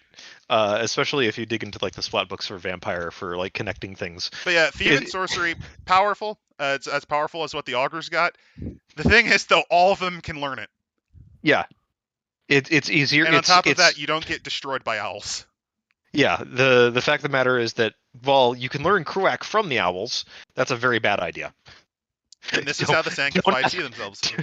We are blessed with a truth that damns through denial. The strangers, they will come. We have time. Basically, they believe that the Peregrines will eventually join them, and a lot of them do after the fall. Caesar's legions may not know how lost they are. They're hoping to convert some of the legion to them. They do succeed at this. The Cenex, old men, old ways, old sins. This is one of those things where there are elements that definitely would join the Lancia sanctum because you're jumping from one power structure to the other, right? It's just good business. It's survival. Then there's the augers. They can be forgiven of their mistakes if they will drink the blood of the Lord. That's the thing about the sanctified. They believe they don't believe that people are damned permanently, because that's not how grace works in Christian mythology. If you're a vampire, yes, you can accumulate a fuckload of sin throughout your long as you don't life. turn away, as long as you don't turn away from God after you embrace the sanctum, then you're definitely fucked. Because that's their one thing they hate is apostasy. Yes, they apostasy is like their number one sin, which makes sense for them. But no, like you could be a 500-year-old. You could be a vampire that orchestrated the Great Leap Forward under Mao Zedong. And they'd probably forgive you and go, Jesus loves you. Drink this blood. And they would. They unironically would. They're fucking crazy, man. Because in their mindset, they believe that you have all of eternity, essentially, to torment others in order to purify them for God and therefore fulfill your purpose in a grand plan. Yes. And redeem. Yeah. They're fucking nuts. So the structure includes missionaries. These are the ones that essentially know enough about the Book of Longinus and whatever variant of Christianity they have available to be able to proselytize and preach. Yes, they're basically the de facto leaders. On top of that, because of the influence of Rome, because remember, to try to prove that they were as Roman and civilized as Rome, they learned about the humanities and other things that the Romans studied. Yes. So you're likely highly educated. You're likely, or at least trying to be educated. Because you want to debate people in the main area. You need to know rhetoric. You need to know philosophy of the old state. This is something missionaries literally need to know at this point. You actually have to be oftentimes educated. Missionaries are also what follows martyrs. Yeah, and this is Lancia ex sanctum before they seriously frown on martyrdom. So yeah, you essentially aim yourself to die. You're like a dwarven slayer. You're a slayer, and sometimes the way that you're going to sacrifice yourself, though, is to literally go out in public and perform Theban sorcery, which is illegal, in order to prove to others that yes, God is real because I can do this magic.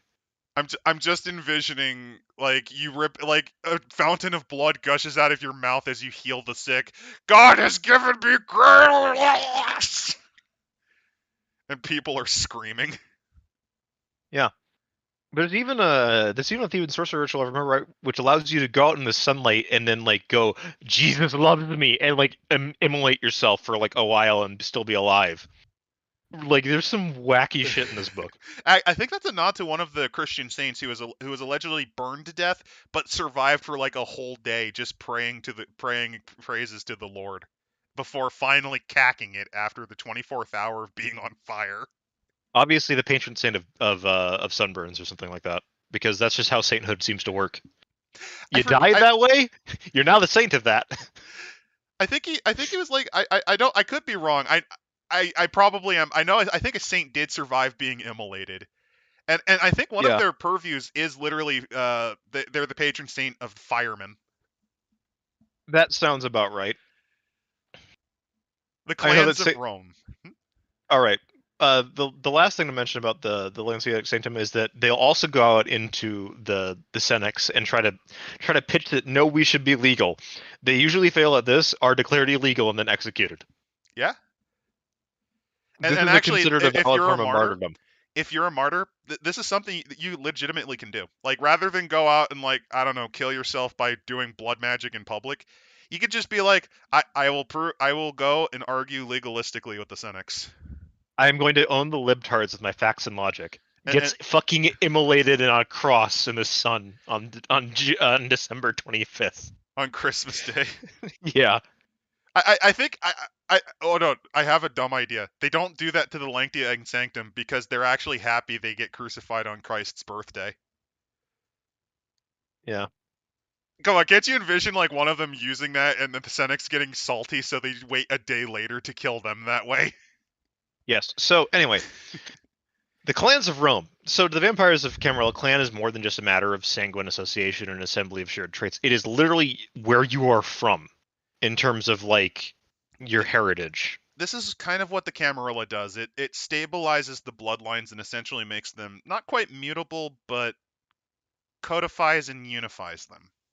It makes the clans used to actually working with each other, feeding on each other. It kind of synchronizes them as organisms for a little while. Yeah, because here's the thing about in New World, vampires are more different breeds of undead monster that needs blood.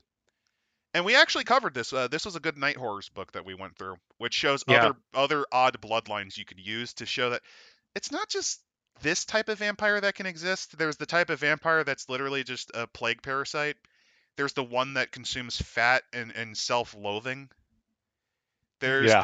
There's the ones that need flesh because they're the Arabian ghouls. Yeah, there's other versions of monster. They're the ones that eat memory. Memnivores, yeah. Yeah. There's a lot of that sort of shit, which, Like there's other things that might go bump in the night because again, it's a toolkit setting. Chronicles is a toolkit setting. You don't have to include them. you're not going to But include if any you of this. do, this shows that vampires kind of have one common element, even if they're created differently.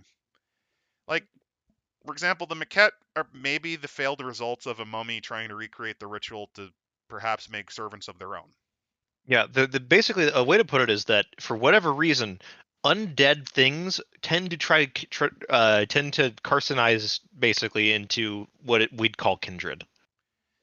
Yeah, not all of them manage that trend. Like sin eaters kind of are their own thing, but Yeah, but I mean, think a about it. lot of Like them, yeah, a lot basically of them get vampires are the similar. crabs. Yeah, they're the crabs of the undead. I know that I came up with the analogy, but the more I think about it, it's funnier and even dumber.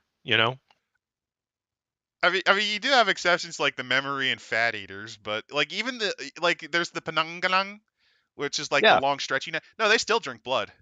they still Ghoul, drink blood. Hell, they ghouls, have a discipline that you can learn if you drink their blood. There's also again the ghouls.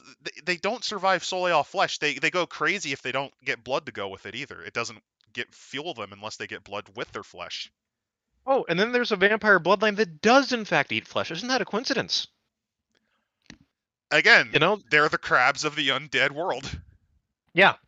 Or more accurately, they're kind of like the optimal form for a blood drinking social predator. Yeah.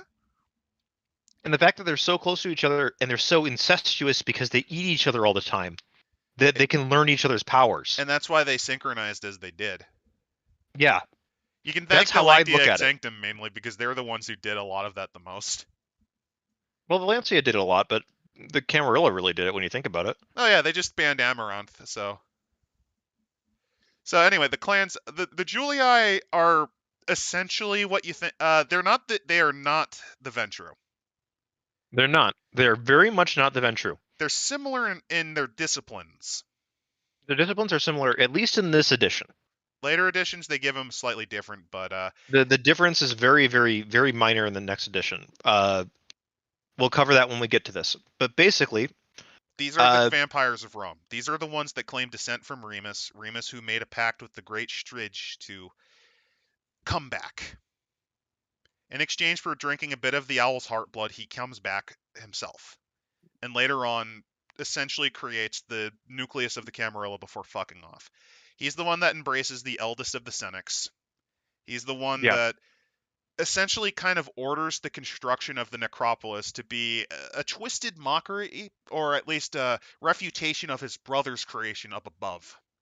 Well, it's a copy of his brother's creation up above, but it's also a practicality for the necessity of living down below. And he's the one that, if he's not the one that comes up with some of the traditions, he's the one that kind of starts it, and then his child continues it and elaborates. Yeah. These are where your Roman vampires, this is where most of your Camarilla comes from. At least your Camarilla movers and shakers. Yeah. Then we'll also go into this, which is also pretty important. And I need to stress this. The fact of the matter is that they're the ones that come up with the term the masquerade. Mm-hmm. Because what they consider that is pretending to be living and among the living as the hungry dead or the honored ancestors is kind of their big philosophy. That's the part of the reason why you can argue that the Strix get pissed at them, is that they, instead of acknowledging their undead nature. Yeah, instead of embracing their undead nature, they refute it.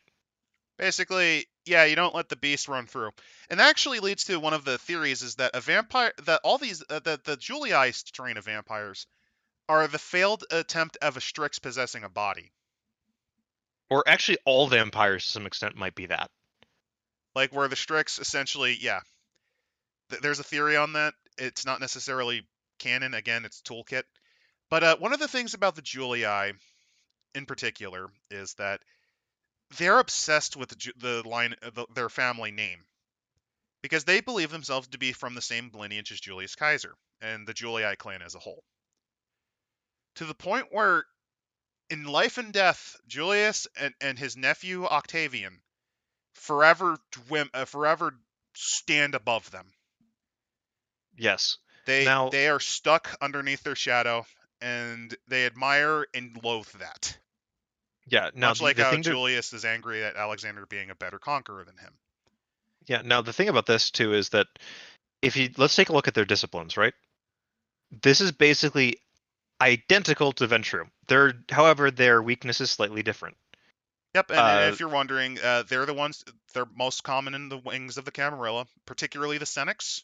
To a lesser degree, there may be some in the collegia. There's also a variety of them in all of them, but it's the Cenex that is mostly a Julii institution. Yes. And they look like Romans. They act like Romans. They are very Roman in their mindset. Yeah. Now, a way to put it too here is, and I do love the Julii and their powers are dominate, animalism, and resilience. Yeah. Now, the thing about this is that they changed this in the second edition. In second edition, instead, their power set is dominate, vigor, resilience. So they get strength and soak. Yes. Which The reason for this, and the explanation, I really, really like this, is that they say that this was done in order to have them reflect the nature of Rome, which is that Rome didn't care about the animals. They didn't command the animals; they just beat people into submission. Hmm. The vigor is to represent the fact that they would get brutal with you and crush you. Their weakness in second edition also changes so that they're actually, it's not that they degenerate faster mentally, it's that they're more vulnerable to supernatural things that are intangible. So intangible spiritual entities are basically their ultimate weakness. Ghosts, for example, spirits that can fuck them up. Ghosts, But spirits, in particular, in remember. particular, the Strix. Hmm. And isn't that just fitting? Because if they are a failed embrace of a Strix, why wouldn't they be weak to them? On top of that, this is also to make them different from the Ventrue. Yes. Funnily enough, we covered this. There is an unnamed clan of vampires, not unnamed clan of vampires. The Julia supposedly destroyed. Last man, all gone. Never to be spoken of again. Well, the thing is that if you read the Ventrue clan book in first edition of Requiem, they mention something that's quite fun. So the Romans claim descent from Aeneas, right? Hmm. And the Lares, of course, would follow Aeneas, the home spirits. The Ventrue, the Vens, basically, the Vens is that spirit. They are the Ventrue, the true Vens. They're the actual vampires that came from Troy, that followed Aeneas, that then got to there, that saw Romulus and Remus come about, that probably had children and child there in the city that would be Rome, already there, and then Remus is embraced. He comes out, and they basically tell him, "Don't make a deal with the owls. Don't make a fucking deal with the owls whatsoever. This is a bad idea." Or more accurately, they might have been making a deal with the owls to get rid of him, and he fucking purged them. You can debate that, but Either way, they were the original. It's possible they're the original italic vampires. yes, which I think is actually a very good origin for them. They're the original vampires Oh of yeah, Lost. it's like the rape of the Sabines. You know what Rome did early on. Yes, That's probably where they claim the unnamed clan went away. yeah, In they wiped reality, them out. the Ventrue In were just reality, able to the hide Ventrue it. hid. Yeah, because remember, the Ventrue disciplines are very similar. The only thing they don't have in second edition is vigor. Yeah, that's the difference. So just don't use animalism. Or if you do, just claim you picked it up from one of the Proprinquinii. Well, animalism is a common discipline. Yeah, but You don't have to necessarily uh, I imagine they hid you using can it learn though it initially. instinctively. Yeah, you can learn it instinctively. Any vampire can. You don't need to drink the blood of another vampire to get it, just like the physical disciplines. So, Just all you got to do is just emphasize your Julii heritage. then you're good to go. Also, it's convenient. It's interesting that the Ventrue, the true Vens, they weren't targeted as hard by the owls. Yeah, isn't that convenient? You know, isn't it convenient that these people that are known for psychotic breakdowns over time weren't weren't at all targeted by the owls for extermination? Do you think that some of them might have made a deal? And that deal may be the quickening of their embracement of the beast. There you go. That's the agreement. I wish to stay a man until the vagaries of time, and the owl twists it, and that's why their weakness is what it And is. again, this is all just wild ass fucking theory crafting, Because this dragging is in the like a thing bunch of about shit. Chronicles. You can make it up. It's a toolkit setting. You don't have to go with this. This is inference. This is the deep dark. Like I'm looking for fucking Pepe Sylvia on a blackboard here. Like pinning down things like this is related to this and this is related to that. To give you an idea, you could just simply use the old world of darkness, where the Ventrue at the time were the Greek equivalent, which is very similar. Yeah. You could easily have it be that they were the Greek vampires, and essentially forcibly absorbed by the Julii due to their commonalities. And then only after their fall claimed their actual title again. And that could actually be explained by, hey, maybe their origins is from the cult of what's his name? From the cult of Dionysus. the Dionysian Mysteries is a very, very good source for about anything you want in World of Darkness. I'm just going to You flat could out say say it. that maybe one of the people that were ripped apart by the women who worshipped Dionysus came back Brazilians as a can do that. vampire. Animalism makes sense because you're inflicting animalistic madness, and dominate because of the control that wine has on And people. because of their connection to Dionysus, that's why they go insane so much, and that's why they're particular about the choice of blood they consume. Much Yeah, like a because Venture. that's So if you don't want to go with them being a rejected clan who made a deal with owls, you could easily have them be Greek vampires who came from Dionysus, who were forcibly absorbed and then did their own thing afterwards. or you can have them be like Northern European mixes or whatever. You Like, could there's a lot of things you could do. easily Because could. You could remember, have them have their lineage. Here's another example. The Ventru, they claim that they're from the true Vens, but in reality, they're from the early descendants of the Bear Shirt Berserkers or the Gallic they're the Crazies. Gallic tribes. They could literally be, we were part of the Gallic tribes. Because remember this, the Gangrel and the Ventru have only one discipline and difference. One. And that is animalism that's dominate versus protean. That's the only difference between the two disciplines. So you could have the Ventru be the descendants of those who focus on the I forget the name of their war god, Serunos. Serunos, who would paint themselves blue and essentially drive themselves nuts, buck ass naked, to charge at them. Yeah, do what you want. Anyway, the Juliana Chronicle is a pretty good bit where basically all the clans represent something about Rome, right? And they go The into this. Julii are the power and the grandeur of Rome, and the absolute arrogance and blindness. They are brutes disguised as civil. They are decadents Yeah. who decry perversion. They hold court and glory and crumble into madness with time. They are the false veneer of freedom with the authoritarian fist. These are the glorious hypocrisies of ancient Rome. They are the best demonstration of Rome's double-faced nature. And that's what's Yeah. really cool about that. That's what works really, really well about them. Especially since in second edition, their weakness isn't basically the Ventru, because they're the Ventru. Yeah. The difference is slightly different mechanically than the Ventru, but it's very, very similar. So it's at least in first edition. In second edition, it changes drastically. Which makes them better. Yeah, I think that drawing a hard line between the Julii and the Ventru was a good thing for the setting overall. Even though second edition sucks ass because they rushed it.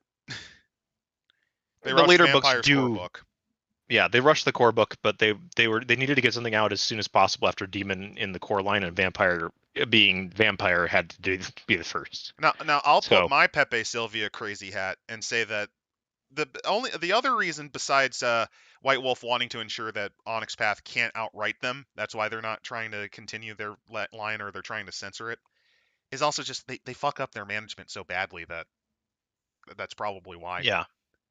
Like, yeah, they make great work, and the writers actually have a pretty good touch in what they should do as like toolkitting.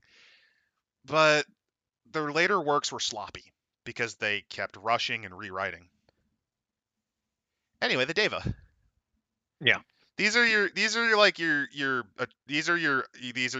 porn vampires. They claim descent from Lilith. Oftentimes. Yep, Temptress. These are the alluring vampires. If you're not familiar with them, these would be your replacements for like the Toreador.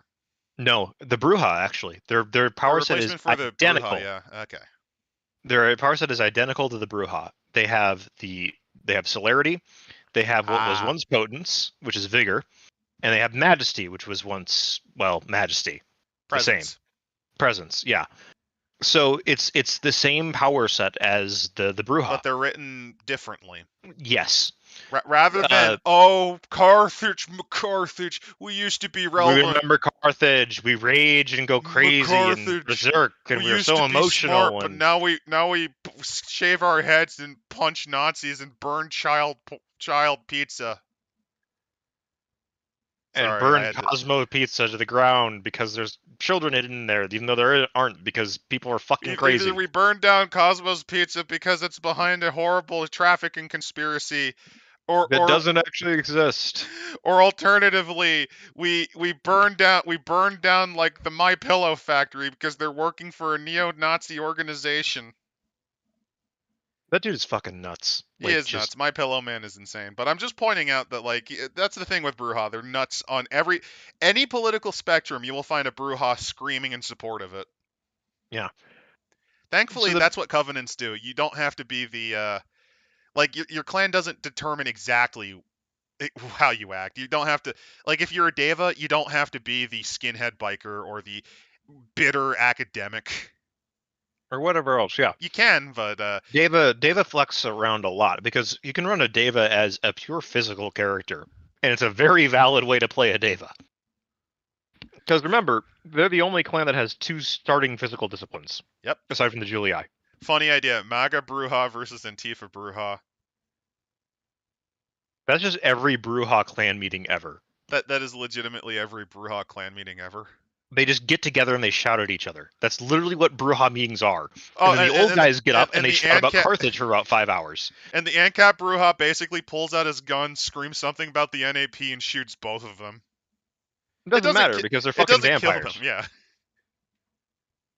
I'm But just yeah. envisioning a Bruja meeting where they, instead of a gavel, they just pull out a gun and shoot That into the audience. that sounds incredibly Bruja. I'm not gonna lie, that really does.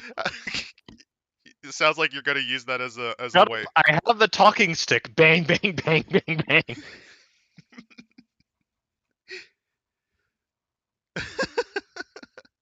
But yeah, the Deva, these were outside of Rome. These were Roman outsiders. They're from kind of the Persia, Middle Eastern area. Yep. And on top of that, they come from the regions that Rome very much wanted in control of. You know, the Middle East, Egypt. On top of that, because of that, though, they're not trusted because one of the things Romans disliked was Orientalism. Or the decadence of the Orient, which they hated and then indulged in relentlessly, while claiming to hate it the entire time.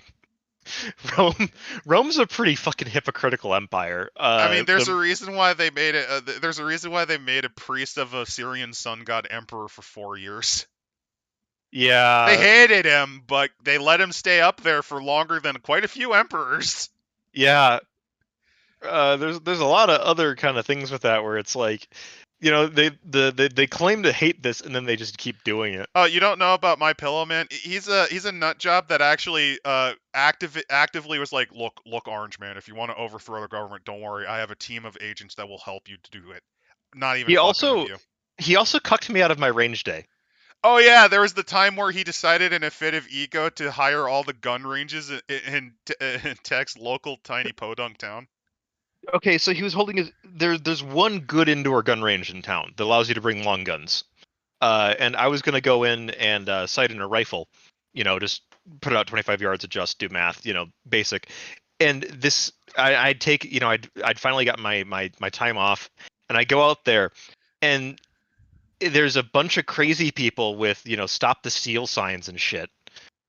And I get to the door, and there's a security guard there that goes, "You can't come in." I'm like, "Why? It's the range." And he's like, "Yeah, but there's the security conference today." And I'm like, "Are you fucking serious?"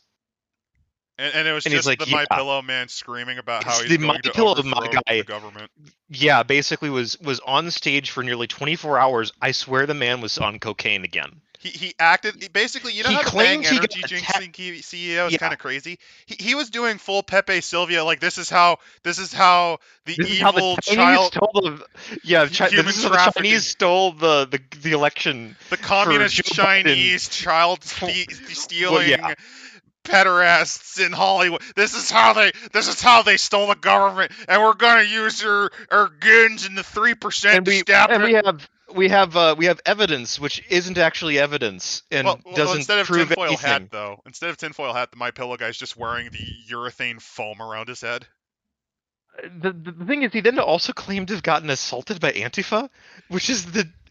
You know the last person I heard that made up that lie? His name was Jacob Wall, who is a serial scammer who should be in prison by now, but he's not through bad luck. The only reason I think that he didn't get He a pulled false... a Jussie Smollett. He pulled a He Jussie basically fucking did, yes. Smollett. However, the thing is that he didn't have any obvious injuries, so the cops also know that he's fucking crazy. So they just kind of just didn't bother charging him. Well, they're also afraid because My Pillow Man constantly screams also about because My Pillow destroying the Man government. was in close. Also, no, because he's in close with our governor, who's a crazy bitch. So there's that. I think that's the other reason why he didn't get prosecuted for a false report. Basically, My Pillow Man is an insane weirdo, and the only reason that you should, and the only reason, like the thing is, his pillows are nice. I have several of them, but there's His others pillows are that nice, but are there's made others by that do the others. same goddamn thing. And the and the it only isn't run difference, by a crazy. Yeah, the only difference might be price, but that's mostly because My Pillows can vary wildly in quality sometimes. The quality Basically, control is not always the best. If you really want a good pillow, My Pillow's pretty good, but I'd look for other brands if you don't want to support a psychopath. Also, because to actually get that price, you have to go to their like website and put in like the codes, which then puts you on their email lists. Which will then mean that you'll get occasional, like, we're talking propaganda nonsense insanity, because the man is not right in the head. All right, he's crazier than the Bang energy drink guy. He's a fully self-admitted that he smoked a lot of crack, and I 100% like the greatest believe mayor him. Canada ever had. He's definitely no Ron Ford. Like Ron Ford is several levels above Mike Lindell. Mike Lindell basically is one of those people that's like the Timothy Dexter, right? Ron Ford he found one good idea and he managed to hit it off with it. Obviously, because that's Ron what the Ford would have Canadians been deserve. a lot better than the weirdo who tries to pretend he's progressive, but in reality he keeps getting caught in blackface and then trying to pull a Tony Blair. Yeah, that's enough modern day politics. Canada's weird. We're just gonna move on and basically say that that's your tech story time for the day. The deep lore of this. So people think Alex Jones is, but isn't. Kind of. The difference is Alex Jones fully admits that what he did is an act, but kind of has gotten lost in it. God. Oh no. He does no. He's doing the scam, the scumbag scam thing, where it's like I say the crazy thing and then walk back to make you believe that I'm reasonable. No, he fully believes like half of his nonsense. Yeah, but he also tries to walk it back in court, which led to my favorite line ever put into a divorce proceeding, which is that he couldn't remember the dates of his children's birthday because he ate a big bowl of chili that morning. Pretty good. I don't have a lot of sympathy for Mr. Crazy Frogman, even though he was right. The chemicals in the water, it's for fertilizer purposes, actually, if you're wondering. Yeah, it's the chemicals that go into the water from fertilizer runoff, which is a major problem. And yes, the government did squish down on Insight mainly because of lobbying from the fertilizer manufacturers, from agricultural companies and farmers themselves. So crazy Alex Jones was correct. So he's got a point. It's just he's completely fucking wrong about why. Also, I'll be straight up. Well, not quite. Kind of, yeah, kind of not. But my big problem with him is the lack of sympathy he had for victims. Well, he accused them all of being crisis actors, and then completely that is the moment, and then encouraged, fuck him, and then encouraged his followers to go and harass them. There's a reason why he was. World of Darkness. What creature would Alex Jones be? He's whatever you want, but for me, Alex Jones is 100% a demon. He is 100% a demon that has completely lost it. That's good. I'd actually go with Changeling who's rapidly losing their sanity. He's just a low clarity changeling. He's a low clarity changeling. That's pretty good, but I have to go with the demon where it's like he is trying to tell the truth to the people, and like that. Yeah, no, the God machine is real, demon. And like it's and this is the Satan signal. Like you could go with that, but I think low clarity changeling is funnier because I could just envisioning him holding a microphone to like a bunch of frogs that he caught from a local pond, screaming, "Why are you homosexual? Gay? Why are you gay? Why are you gay?" Alex Jones is Alex Jones is obviously a wolf-blooded with insanity. That'd be funny too. I mean, look at he says he only eats raw meat, and he's 100% masculine. And he strips off his shirt, and he's got some hair there, so I guess maybe he's a wolf-blooded. A wolf blood with lunacy. That's pretty fun. Or no, I got it. A Ventrue Ghoul. Oh, that would A explain a lot. Ventru Ghoul, particularly of the line of Malkov. Oh, he's a Malkavian ghoul. Oh my god. That's a pretty good one too. I mean, he could be a mummy cultist. You know, I'm just envisioning him in like his weird robes, just like talking to like a mummified figure in a Trying to sarcophagus, explain to a mummy how demons are real, and the and mummy's like, obviously, "Brrr." and the mummy just opens his mouth and like the words that do not exist come forth, and he's like, "That's exactly what I'm trying to tell the people. They need to know."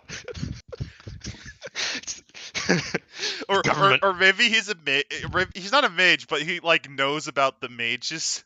He's like a sleepwalker. He's a sleepwalker that gets crazy dreams from the mages. Oh god. He gets slight insights to awakening from his dreams. It just goes horribly wrong from there. Oh no. He's touched by the god machine. He's a stigmatic. He's a stigmatic. He's trying to fight the god machine Yeah, I mean, while working for the god machine. while working for it. That actually makes way too much sense. Like he's trying to fight it, but due to the influence of the visions he saw, he kind of is helping it without meaning to. Well, it's that also that his studio Infowars is just a giant piece of infrastructure, and we should be talking about Vampire again. We promised. No, we did pretty good. I'm not complaining that we did pretty good. I know. We covered the Camarilla really well. I'm okay with going off topic now and again. So yeah, the Deva, they're lusted after by the Julii because of their exoticism and just because again the Deva are real. Also charismatic. because they have sex magic. They have sex magic. magic. They're charismatic as fuck. But they're hated because they're foreign, duplicitous, butt kissing, weak, effeminate Eastern men. They're the femboys that like we made fun of. We talked about Elagabalus quite a bit. Yeah, that's the stereotype. But this is the whole thing of like if the Julii are the staunch conservatives, the Deva are the femboy they're banging. Like that's kind of how it goes. Like the guy who's saying that the sanctity of marriage is between one man and one woman. This is the type of male prostitute that he hires on Craigslist. Yeah, exactly. Yeah, these guys are loved and loathed. And they're commonly seen in sinful occupations, obviously. Yeah. Like your local, like actors, prostitutes, gladiators, and I'm not even kidding. Actors in Rome were considered on the same level as like your lowest scum, that weren't criminals. A lot like Edo, Japan. Yeah. Where actors really were not very well respected. And on top of that, the Deva kind of embraced the reputation. Since that's what they're known for, might as well fucking use it. In any case, the Deva in a chronicle like this, forget the smoky nightclubs, the faded jeans, and the well-rehearsed bored looks. Right now, they are going absolutely hog wild. Like, they are loving it. Yep, there's your porn cults. There's your siblings castrating themselves in favor of the Magna Mater. That is perfect. That is their vibe. They're just like, yes, we want more of that. Or they're the ones who are commissioning all of these degenerate plays, or maybe they're writing them but like throwing them away. Like these are the people that Nero would hang out around. Yep. And then they're here to have a good time and suck as much enjoyment out of the dying empire as they can. And here's a Deva. Because it's gonna suck for a while. Here's a Deva. You can kind of see that they're definitely of Eastern persuasion. Mm-hmm. And if you're wondering, they call from Lilith, and local divinities often substituted for either Lilith or Nana, because again, they're not quite certain, but they do believe that it was a woman who kind of created them. Yeah. And Lilith was like one of the early Semitic versions of like the proto, weird rejection from the deity.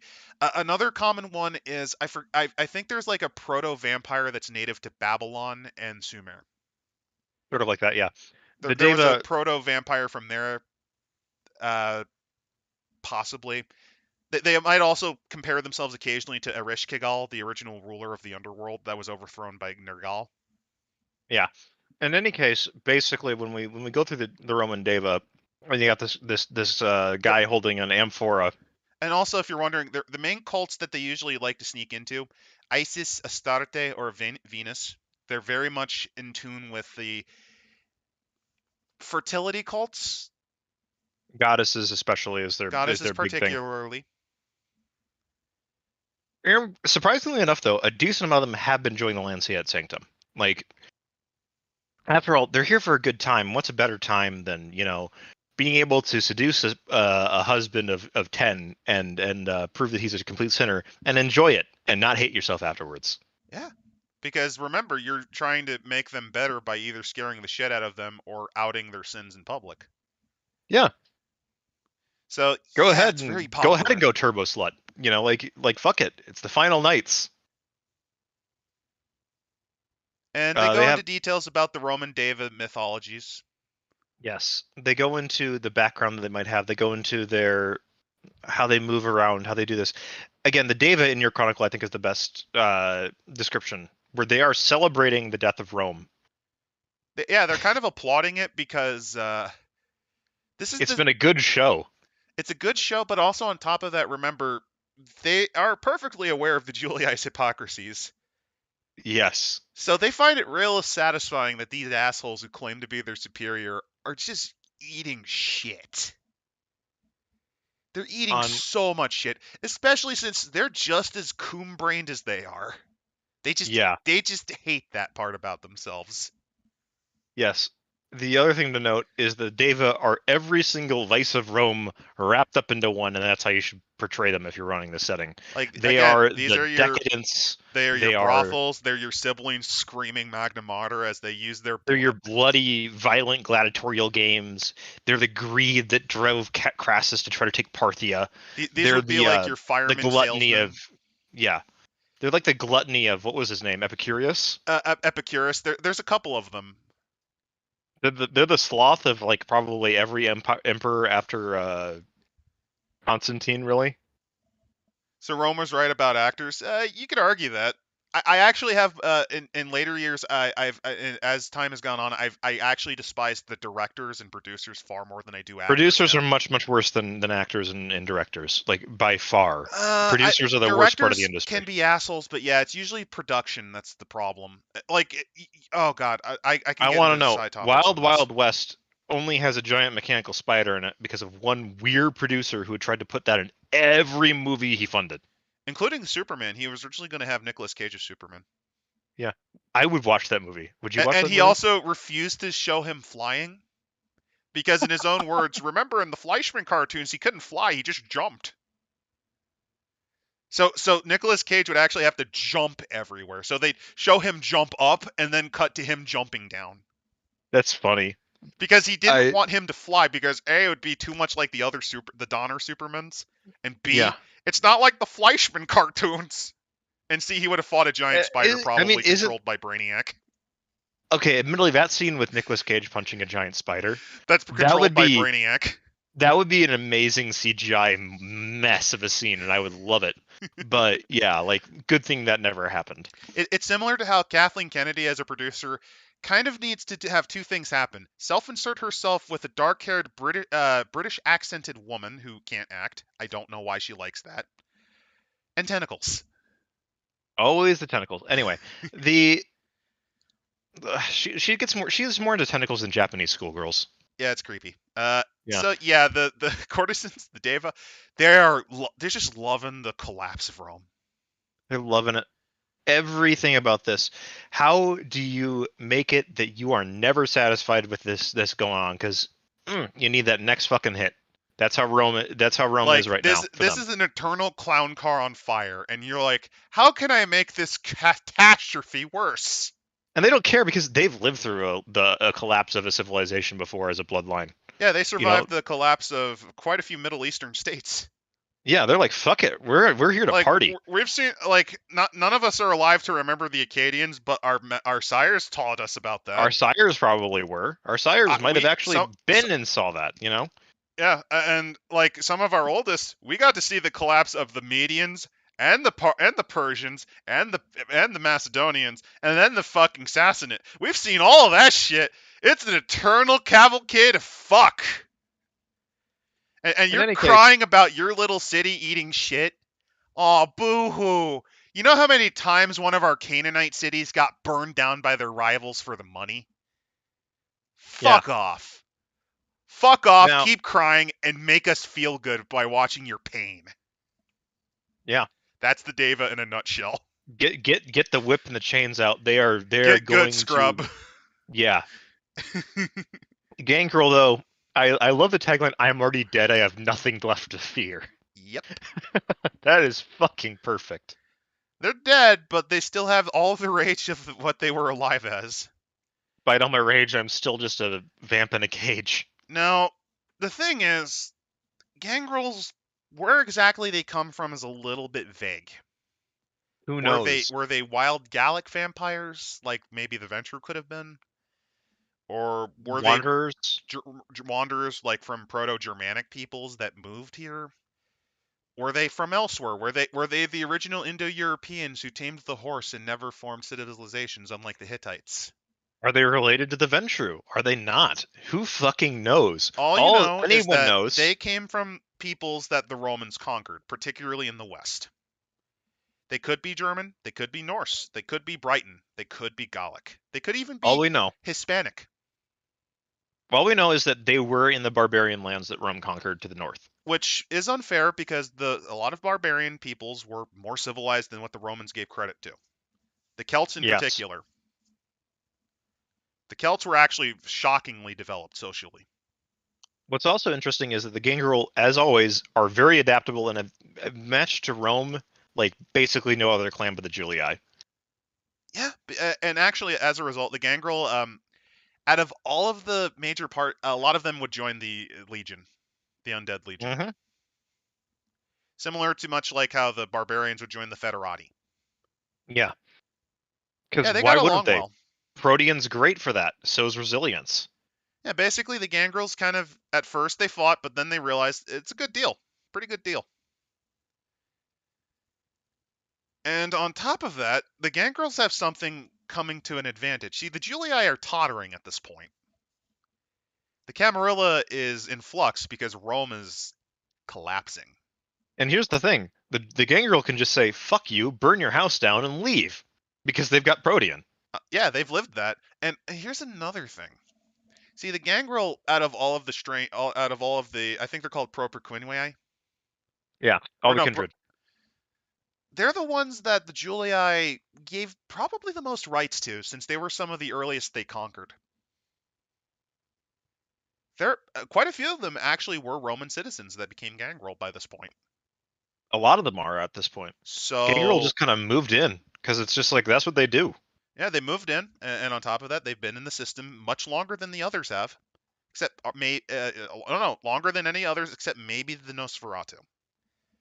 Yes. Now that said, most of them do come from foreign stock They do. at this They point. mostly come from Gallic or Celtic, but a lot of them have Romanized by this point. Gallic, Celtic, Arabic tribes, Some Arabic, but they've Britons. Romanized to a degree. Yeah, And because of that, they're in good. There's an interesting position. See, the they cenex are. is collapsing as more and more of them either disappear, get killed, or like are just losing power. This is a good time for them because if they want to keep that Camarilla structure going, they might actually become the tops. Yeah. They Now the have the Gangrel clan. association. Yeah, the Gangrel clan weakness has changed between editions. The first edition, it was literally And they're here's just there's dumber. an excerpt for those wondering about Kaiser and Gaul, because that's Yeah, where the Gangrels really were first documented, was among the Gallic people. yeah. But we're not into that. So yeah, they come from all areas of Rome. Many of them are hunters. A lot of these guys actually kind of wander, not in Rome itself, but in like the smaller districts. Yeah. And the thing is that they are useful, and that when you take a look at them in your chronicle, the main thing is that you need to note this: the difference between now and second edition and first is that the Gangrel clan weakness has changed, like a lot of the clans did. Uh, For one thing, they're no longer immediately just kind of stupid. They used to not be able to get 10 agains on certain rolls, which was really awful and really dumb. Made them terrible, yeah. Made them terrible to do anything with mental attributes. It was basically like, if you want to run any smart Gangrel, good fucking luck. They've changed that now to they go berserk easier. Which is a Basically, better weakness. yeah. It's similar to It's the Bruja, old but it fits. it's the old Bruja weakness, but it fits them a lot better when you consider the way that the clans are keyed up. Here's another thing about the oh, Bruja, you got me thinking about them. About the Gangrel. They don't actually they're not like just mouths to feet. They can just literally sleep in the dirt or in the walls. They most likely just sink into the walls of somewhere. They'll sleep in sometimes they'll sleep in like ceramic vessels. Yeah. They'll sleep really anywhere in the necropolis. So they're not taking space like some of the other vampires in that regard. Yeah. And again, they kind of integrated probably the best out of the other clans. Yeah. To the point where they definitely outlive the Camarilla. They outlive the Camarilla, and really the culture that you can say of the Gangrel kind of in the modern knights definitely comes somewhat from Rome, where they're basically they're gangs. They work together, they hunt together, they act together. So the Maquette come into play mainly in the beginning of the Empire because the Maquette are very much Egypt, Africa, and Africa. When the Maquette rose along the Nile before the pyramids, before the Sphinx, coming up deep from within the jungles of the south. They are the most numerous of the dead in North Africa, and their influence is said to extend through the whole of the continent. To give you an idea, there's a reason why Tech thinks, and actually it's really plausible, that the Maquette, given that they were from before the Sphinx, might have been a mummy's attempt, maybe during the first Sothic turn. That was your thing. My thought of this is that they are actually a result of an experiment that was attempted to create the right of return that failed. That attempted to create the what?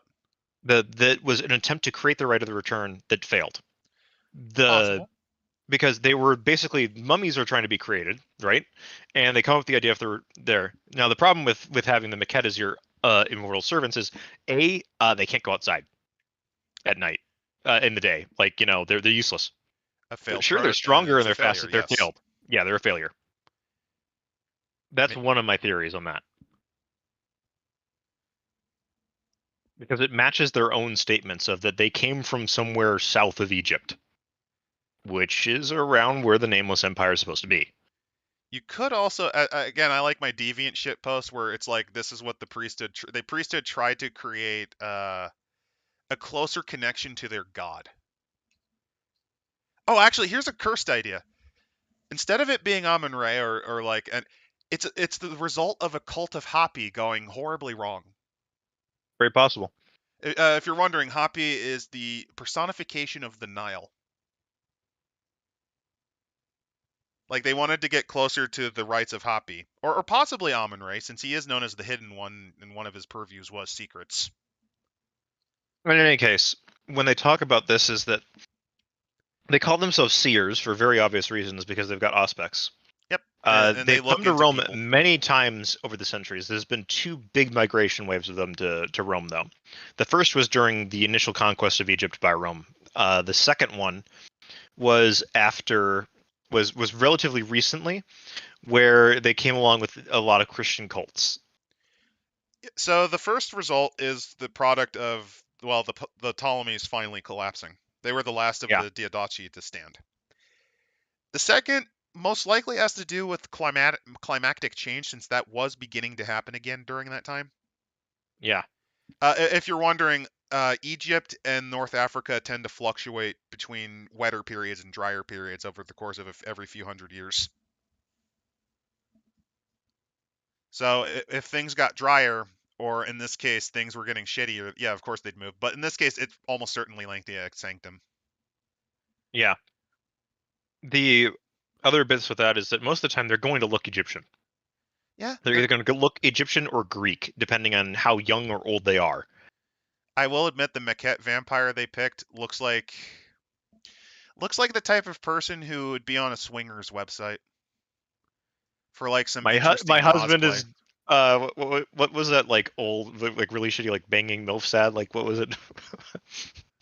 My husband is dead and I only want sex or something like that. Something like that. You get the vibe where it's like a swingers, like she feels like a Yeah, swingers ad for some weird role play. yeah. Original big titty goth GF. Well, she's not lacking the milkers a bit, but you know, Yeah, yeah. You get my point though. Uh, feels like something an actual vampire LARPer would show up in. Let's be fair. yeah, 100%. But In yeah, this case, Maquette have a big habit of either joining the augers due to their mystic potential or Lancium because blood magic is cool and they want blood magic. Remember, they're in for hidden secrets and shit. yeah. The next we have the last clan of the group, which is Nosferatu. When they bury you, we'll be waiting. I love their emblem. I absolutely love it. It's It beautiful. is the fun bit of this is you stumble over it when you turn to leave. You didn't know it was there, much less that there was another one behind you. You flail, your fingers sink into spongy flesh, rotting and still moving. A sensation identical to one of your most common nightmare, where you discover your own body's liquefying. At this moment, there's only one thing you fear more than what they are about to do to you, and that's how much they already know about you. Yeah, the Nosferatu. The Nosferatu of Rome are fucking terrifying. Yeah. Like here's the thing: Nosferatu in New World of Darkness don't necessarily need to be completely horrifically deformed monsters. Oh no, Wh- but there's always something off about them. There's something odd about them. Their shadow doesn't match, or that they smell weird, or Or you that hear like a slight buzzing noise and like maybe the they occasional like blink strangely. They don't blink in concert. And like things that will set you completely on edge and make you not want to be around this person. They trigger that instinct in everyone once their clan curse comes into play. Now they can also or be like they smile and you find that their teeth are jagged and like wiggle in their jagged, mouth. yeah, or they speak and their voice is like You hear actually an that of a echo in it. corpse. Yeah, things Or like you that. hear like a weird warbled echo and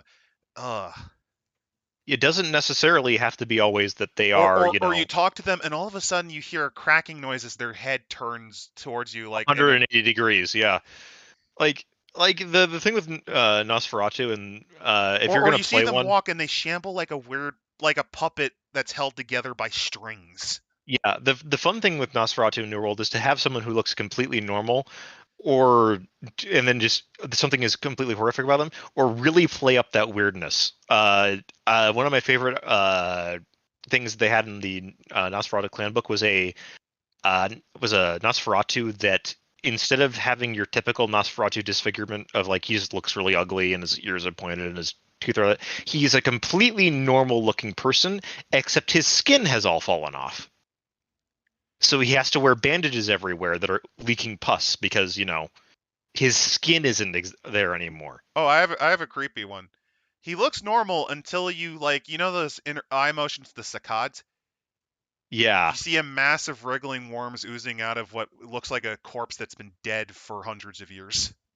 like his eyes aren't there anymore. Yeah, they're just maggots in there or whatever. Like Like you he can, looks normal until you move your eyes, like and you see out of the corner, like oh no, they're like he has yeah, eye sockets and like he's he's rotted bleeding. away. Yeah, yeah. Like there's a lot of stuff you can play with Nosferatu, which is why they're Oh, so here's fun. another one. When they enter the room, you see the clocks begin to malfunction and time ticks backwards or like stills, or you hear like Time weird distortions. the clocks are all clocks go out of sync around them. Things like that. Like where it's like it's It's just just weird, creepy. creepy shit, and it puts Or you on like edge. or you hear like whistling and like you see fog billow around them a bit, like a bit of smoke, or and you Yeah, smell like cinders. Just little off. Like they don't have to look like you got hit with every ugly stick. you don't. It's fun to play them that way too. You can definitely do that, Like but imagine keep being your a dude whose skin feels like spongy fungal rot. yeah, he looks like a fucking walking mushroom. Like shit like that where it's like that is And like weird. his skin slows off and you see it bleed before regenerating. Yeah. Again, I think I loved the Nosferatu that I had for the sheriff in that one game I ran for you, where he was just I think it was that his voice always came out before he started speaking, like his mouth moving. He also had the fun time bucket, which is because vampires regenerate small damage. Uh, I got one more creepy for Nosferatu. Looks normal until they start smiling, and you see their mouth kind of almost unhinges, and it's unnaturally wide, and you can see it like it unhinged like a fucking yeah, lamp, like an eel, like an eel or a lamprey. like like. Anyway, this is a trick for all vampire GMs. You'll enjoy this one. The fun time bucket. This is the sheriff's best method of how you deal with a new player that doesn't quite understand and is breaking the rules. You introduce them to the fun time bucket. The fun time Oh, bucket. I wasn't guilty. This is okay. Before you get in, the context is I played a character who was recently embraced and got in Yeah, trouble a little bit because the sire was an idiot for doing that. yeah. A bit So of an idiot. so so the So, sire had to have some time with the fun time bucket. but that's not the person who was mainly talked about in the fun time bucket. That was another player who was in the game for at least a decade. He had no Yeah, excuse. yeah.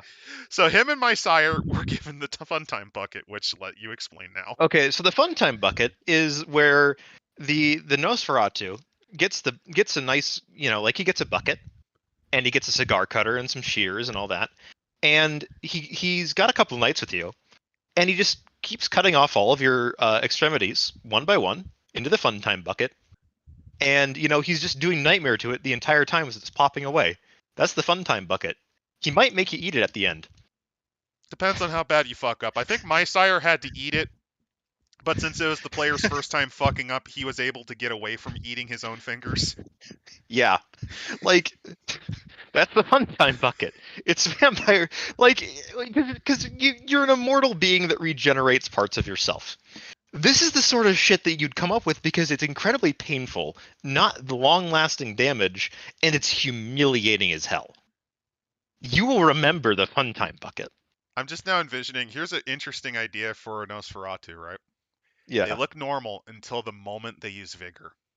And their there skin all rips their open. muscles, Yeah, their all their muscles muscles just compartment bulge syndrome out of unnaturally. them. Yeah, Well, not just bulging, you see their skin rip off.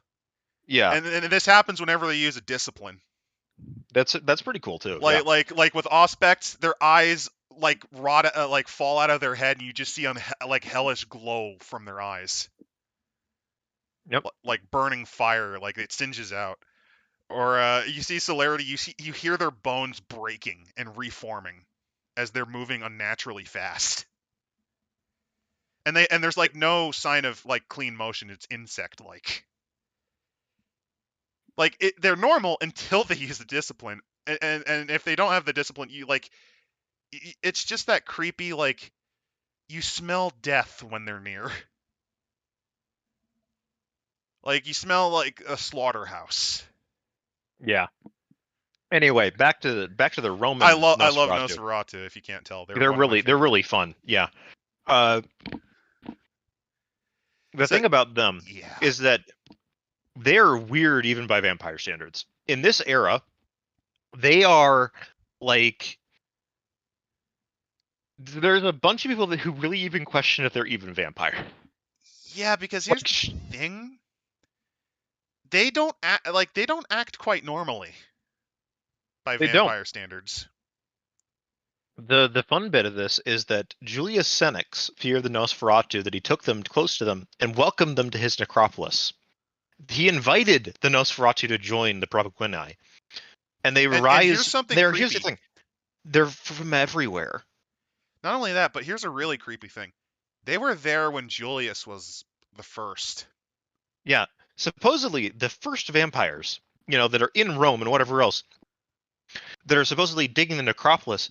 Well, the fact is the Nosferatu are there, and the Nosferatu like to dig necropolises. So who had the city first? And there's also the kind of the hint, like based on how they spring everywhere, they've been there longer than anyone. And because of their alien and disturbing mindset, were they perhaps the first bargains made with the owls? Yeah, who knows? Like that. There you go. There's some Because nightmare fuel for you. their powers are very similar, and the way they act, very similar to a demon possessing a corpse initially. Oftentimes, yes. The fun bit about Nosferatu in this situation too is you've got to remember they're like rotting corpses. They don't look natural. That's where the uncanny valley comes from, is so that you're not like you see a corpse and you can immediately tell that that's a fucking dead body, like, and your reaction is revulsion.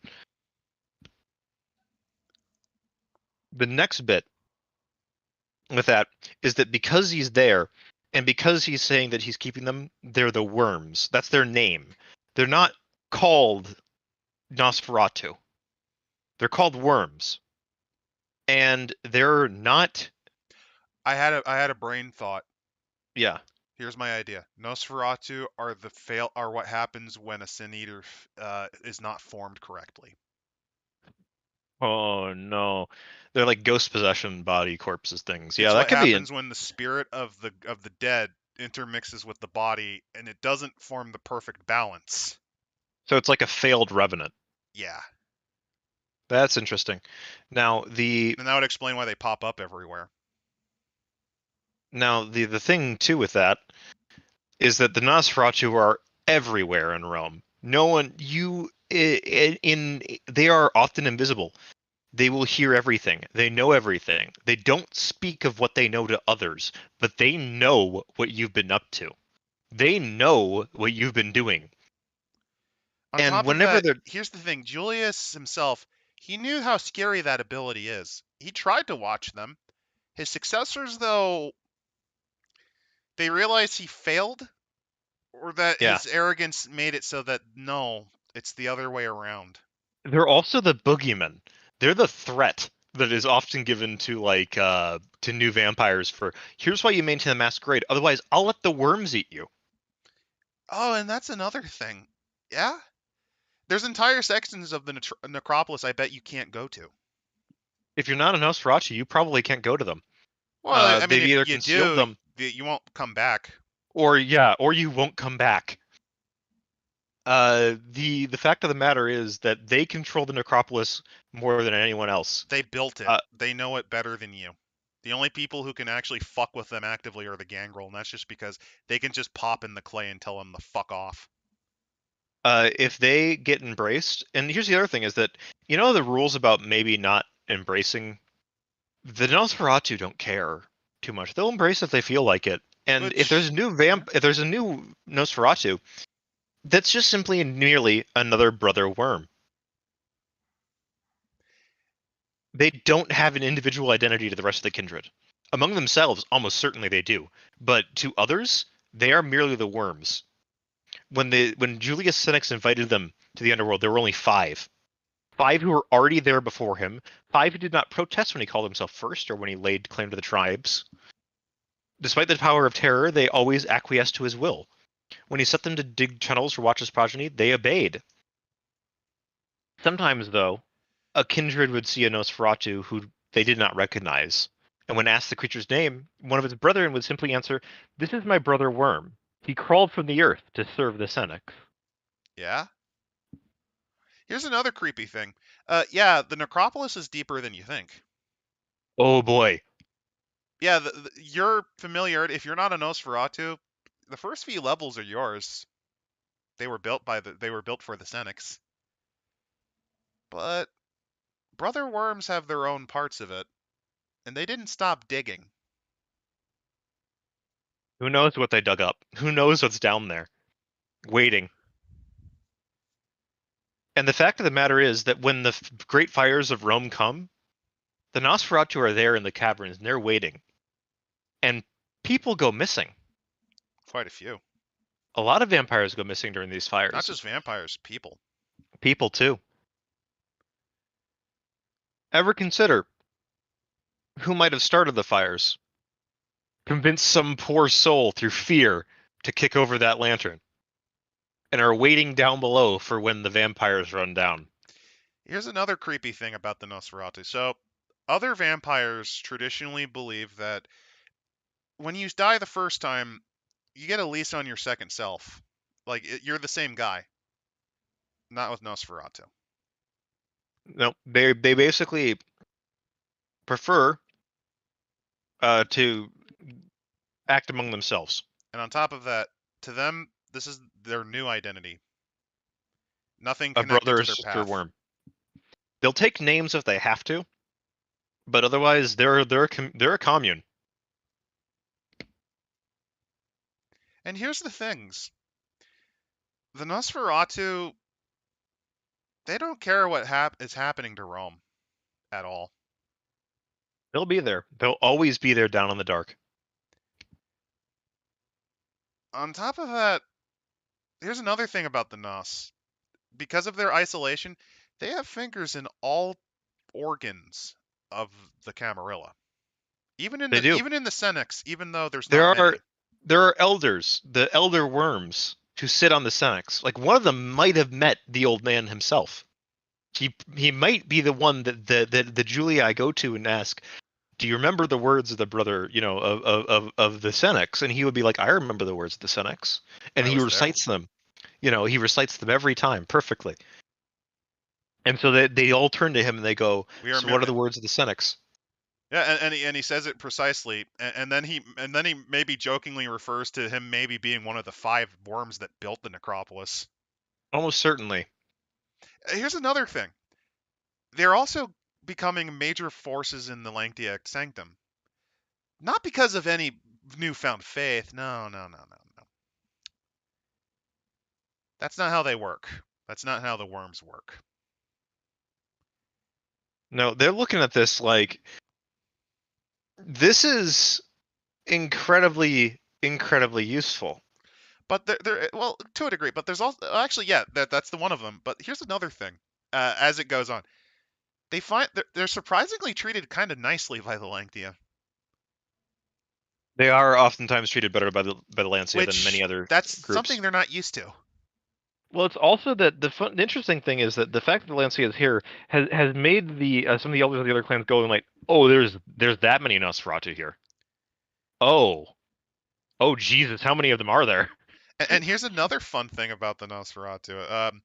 They probably get along well with the Lancia because of the whole "we're just brother worms." Well, think about it like this: brothers in Christ, brothers of the worm. Yeah, Not that hard. easy enough to go. Not that hard. It's what they're used to.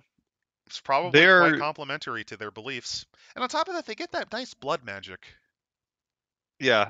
which that's useful. And, My hey, favorite guess what? They can help the Lancia, reveal dirty secrets of the living. yeah. And it's just so useful. Hey, some of them actually are getting promoted to missionaries because they seem to know so much. Maybe they can debate. But oh wait, why don't they disappear? They're just brother worms. Yeah. Then after that, we get into Roman names, which explains how do Roman naming structure actually work. Yeah. So Roman names operate on three portions, So you have the family name, the nomen. which is the Uh, basically the name of the family itself. Then there's the praenomens, which, is your personal name. yep. And that goes before the nomen. So that would be Caesar Julius. You know, because remember Caesar's family is the Julius family. Yep. And if you're wondering, he's particularly from the family called Gaius, the Gaius family. And they will often write the praenomens as a simple Oh, wait, no, initial. So Gaius is his actual name. Sorry, I'm stupid. Gaius Julius Caesar. And then the cognomen is what their name is. Yeah. Caesar, yes, sorry, Caesar was the family name. It was So Gaius. your and this is where our naming system came from, because praenomens are your personal names. Mm-hmm. Then the term middle name was originally for family, The nomen, yeah. and then you had your gens or cognomen. Well, no, cognomen, which was your achievement. Oftentimes, well, either your cognomen or your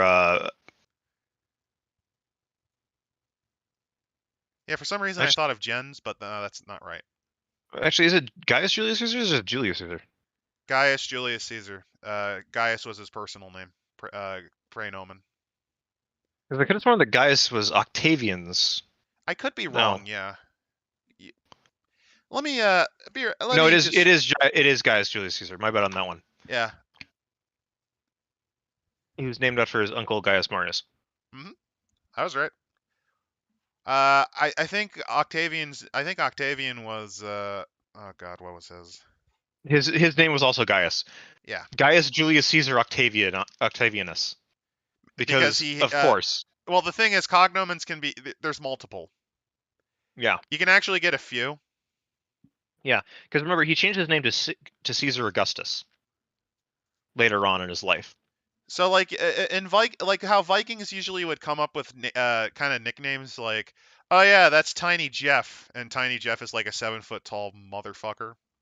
Yeah, they also have nicknames. That's what The Romans, cognomens often are. yeah. There's also, of course, slaves often have one name. Sometimes slaves will also have just descriptive names. Uh, like it's tiny or big guy or ant or The useful one. strong boy. That's my favorite. There's a Roman author that had a book on raising dogs. And a bunch of like names for them, and some of them are pretty classic. But again, my favorite is strong boy.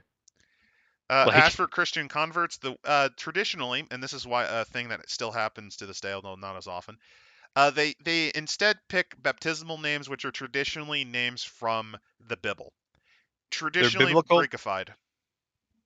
They're usually the names of apostles, Syrian or Greek names, or early martyrs.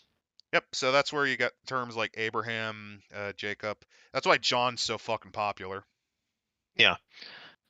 Then we get into skills. The difference between this and say Dark Era, I mentioned before, is that there's a big And here's difference a bunch of between. names, by the way, just as a heads up. Oh yeah, a lot of names. They give you a good amount of names to use to understand what's kind of going on. But skills, because there's no academic, science, or drive or firearms here, so they created 4 new skills. They Religion, kept religion, which is your warfare, knowledge of faith, yeah. ride, and archery. Yep. Because you don't got guns, you Yeah, don't got cars. they're again. I think that Dark Eras did this better because religion is a skill is kind of like Limited. it's really limited. That's why they have mysteries instead. No, they went with Enigma. Enigma, yeah. They were put Enigma in there. They didn't add warfare because they kept academics because they're like academics is a thing. It just might not be common at the time. As for merits, you have debate styles, Mm-hmm. which is just how good are you as the debater. Fighting style, formation tactics, because hey, if you're in Rome, you got to do as the Romans do, which is Legionary style, then gladiatorial style, which is actually quite cool. Which it's is literally basically like wrestling. yeah, it's like how do you like a stunning attack, a weapon slap to knock their weapon out of the way to make a really cool next blow. Stunt riding, which Lethal is for like if you're doing horse lethal races. accuracy. Then brutal sacrifice, which is my favorite thing about this one. Your character can intensify a lethal attack by staging it so their weapon is embedded in the victim's body, and the removal will inflict more damage. So like from Gladiator, basically. Debate style reason. Oh, they have different debate style rhetoric. Yeah, So they have reason rhetoric. uses logic. Rhetoric is more, you know, the style and format, and you try to use emotion traditionally, Yeah, there's also noble heritage as a merit, which is which is kind of cool. important in Rome. They also have patron, which is a bit more intense than a mentor. It's basically, uh, Who you taking it up to butt from? yeah, Because it's that's a. people It's not it's always, people but who can it's give you a relatively lot, but common. you owe a lot. Yeah. It's relatively Uh, common that patrons often, yeah, do it that way. then you get into like the disciplines and devotions where they basically Oh go, no, there's status Camarilla too. well, status Camarilla and status swing. It basically works Swing. the same as it does in standard vampire. And here's the disciplines in quick detail. I'm just, let's be fair. Let's just quickly. They're they're pretty similar. They're basically the same. Uh, Beneficia, which is their Beneficia is the difference. basically Then they go Kruak. into like Kruak. They'd eventually be in there, but Kruak's a bit different. Is what they talk about. Then they go and like there's new rituals for them, and then there's old rituals really, and then there's Theban I'm trying sorcery. to speed run because we've been here for about 3 The hours. spirit, yeah, the Theban sorcery one is oh wait, there is titty. So the Martyr's Miracle though is a 5-star Theban sorcery ritual which allows them to defend their allies in faith in the searing of sun and flame, martyring themselves in the process. Yeah, So the ritual makes their offering of themselves, and they are consumed as they gather the divine energies of the miracle. The source they cease to feel pain, and they basically they must perform the ritual even as they're consumed by flame. If enough successes are accumulated before they suffer final death, all sanctified kindred within line of sight are shielded and only suffer lethal damage from fire or sunlight for the next 5 minutes per success rolled. Meanwhile, I just kind of skipped ahead through the point of view from the writings of a vampire. Yeah, it's Uh, pretty cool. it's not bad, but again, we ain't read. Here's the edge lord just hanging out in the dark. Yeah, and then we get Chapter Rome 3, which we're not at doing night, because holy shit. which are yeah, that'll be our next one. If you scroll down a little further, though, you'll be able to show the map of Rome. I'll show the. Let's end on that. I'll show you. I was gonna. There's a nice little map of Rome. You have to turn your head around, but I always love these type of city maps. They're so nice. It's very nice. This is the surface of Rome. Yeah, that's Oh, a there's reminder. There's the necropolis underneath. yeah. And they describe about every location that you have. Mm-hmm. So with that Honestly, in mind, we'll leave it there. I yeah. think that again, this book is dense, so it's taken a long time to get through. It doesn't help we go off on tangents. No, we did pretty But good. We only we did. did pretty good on this one. We only went off on 4.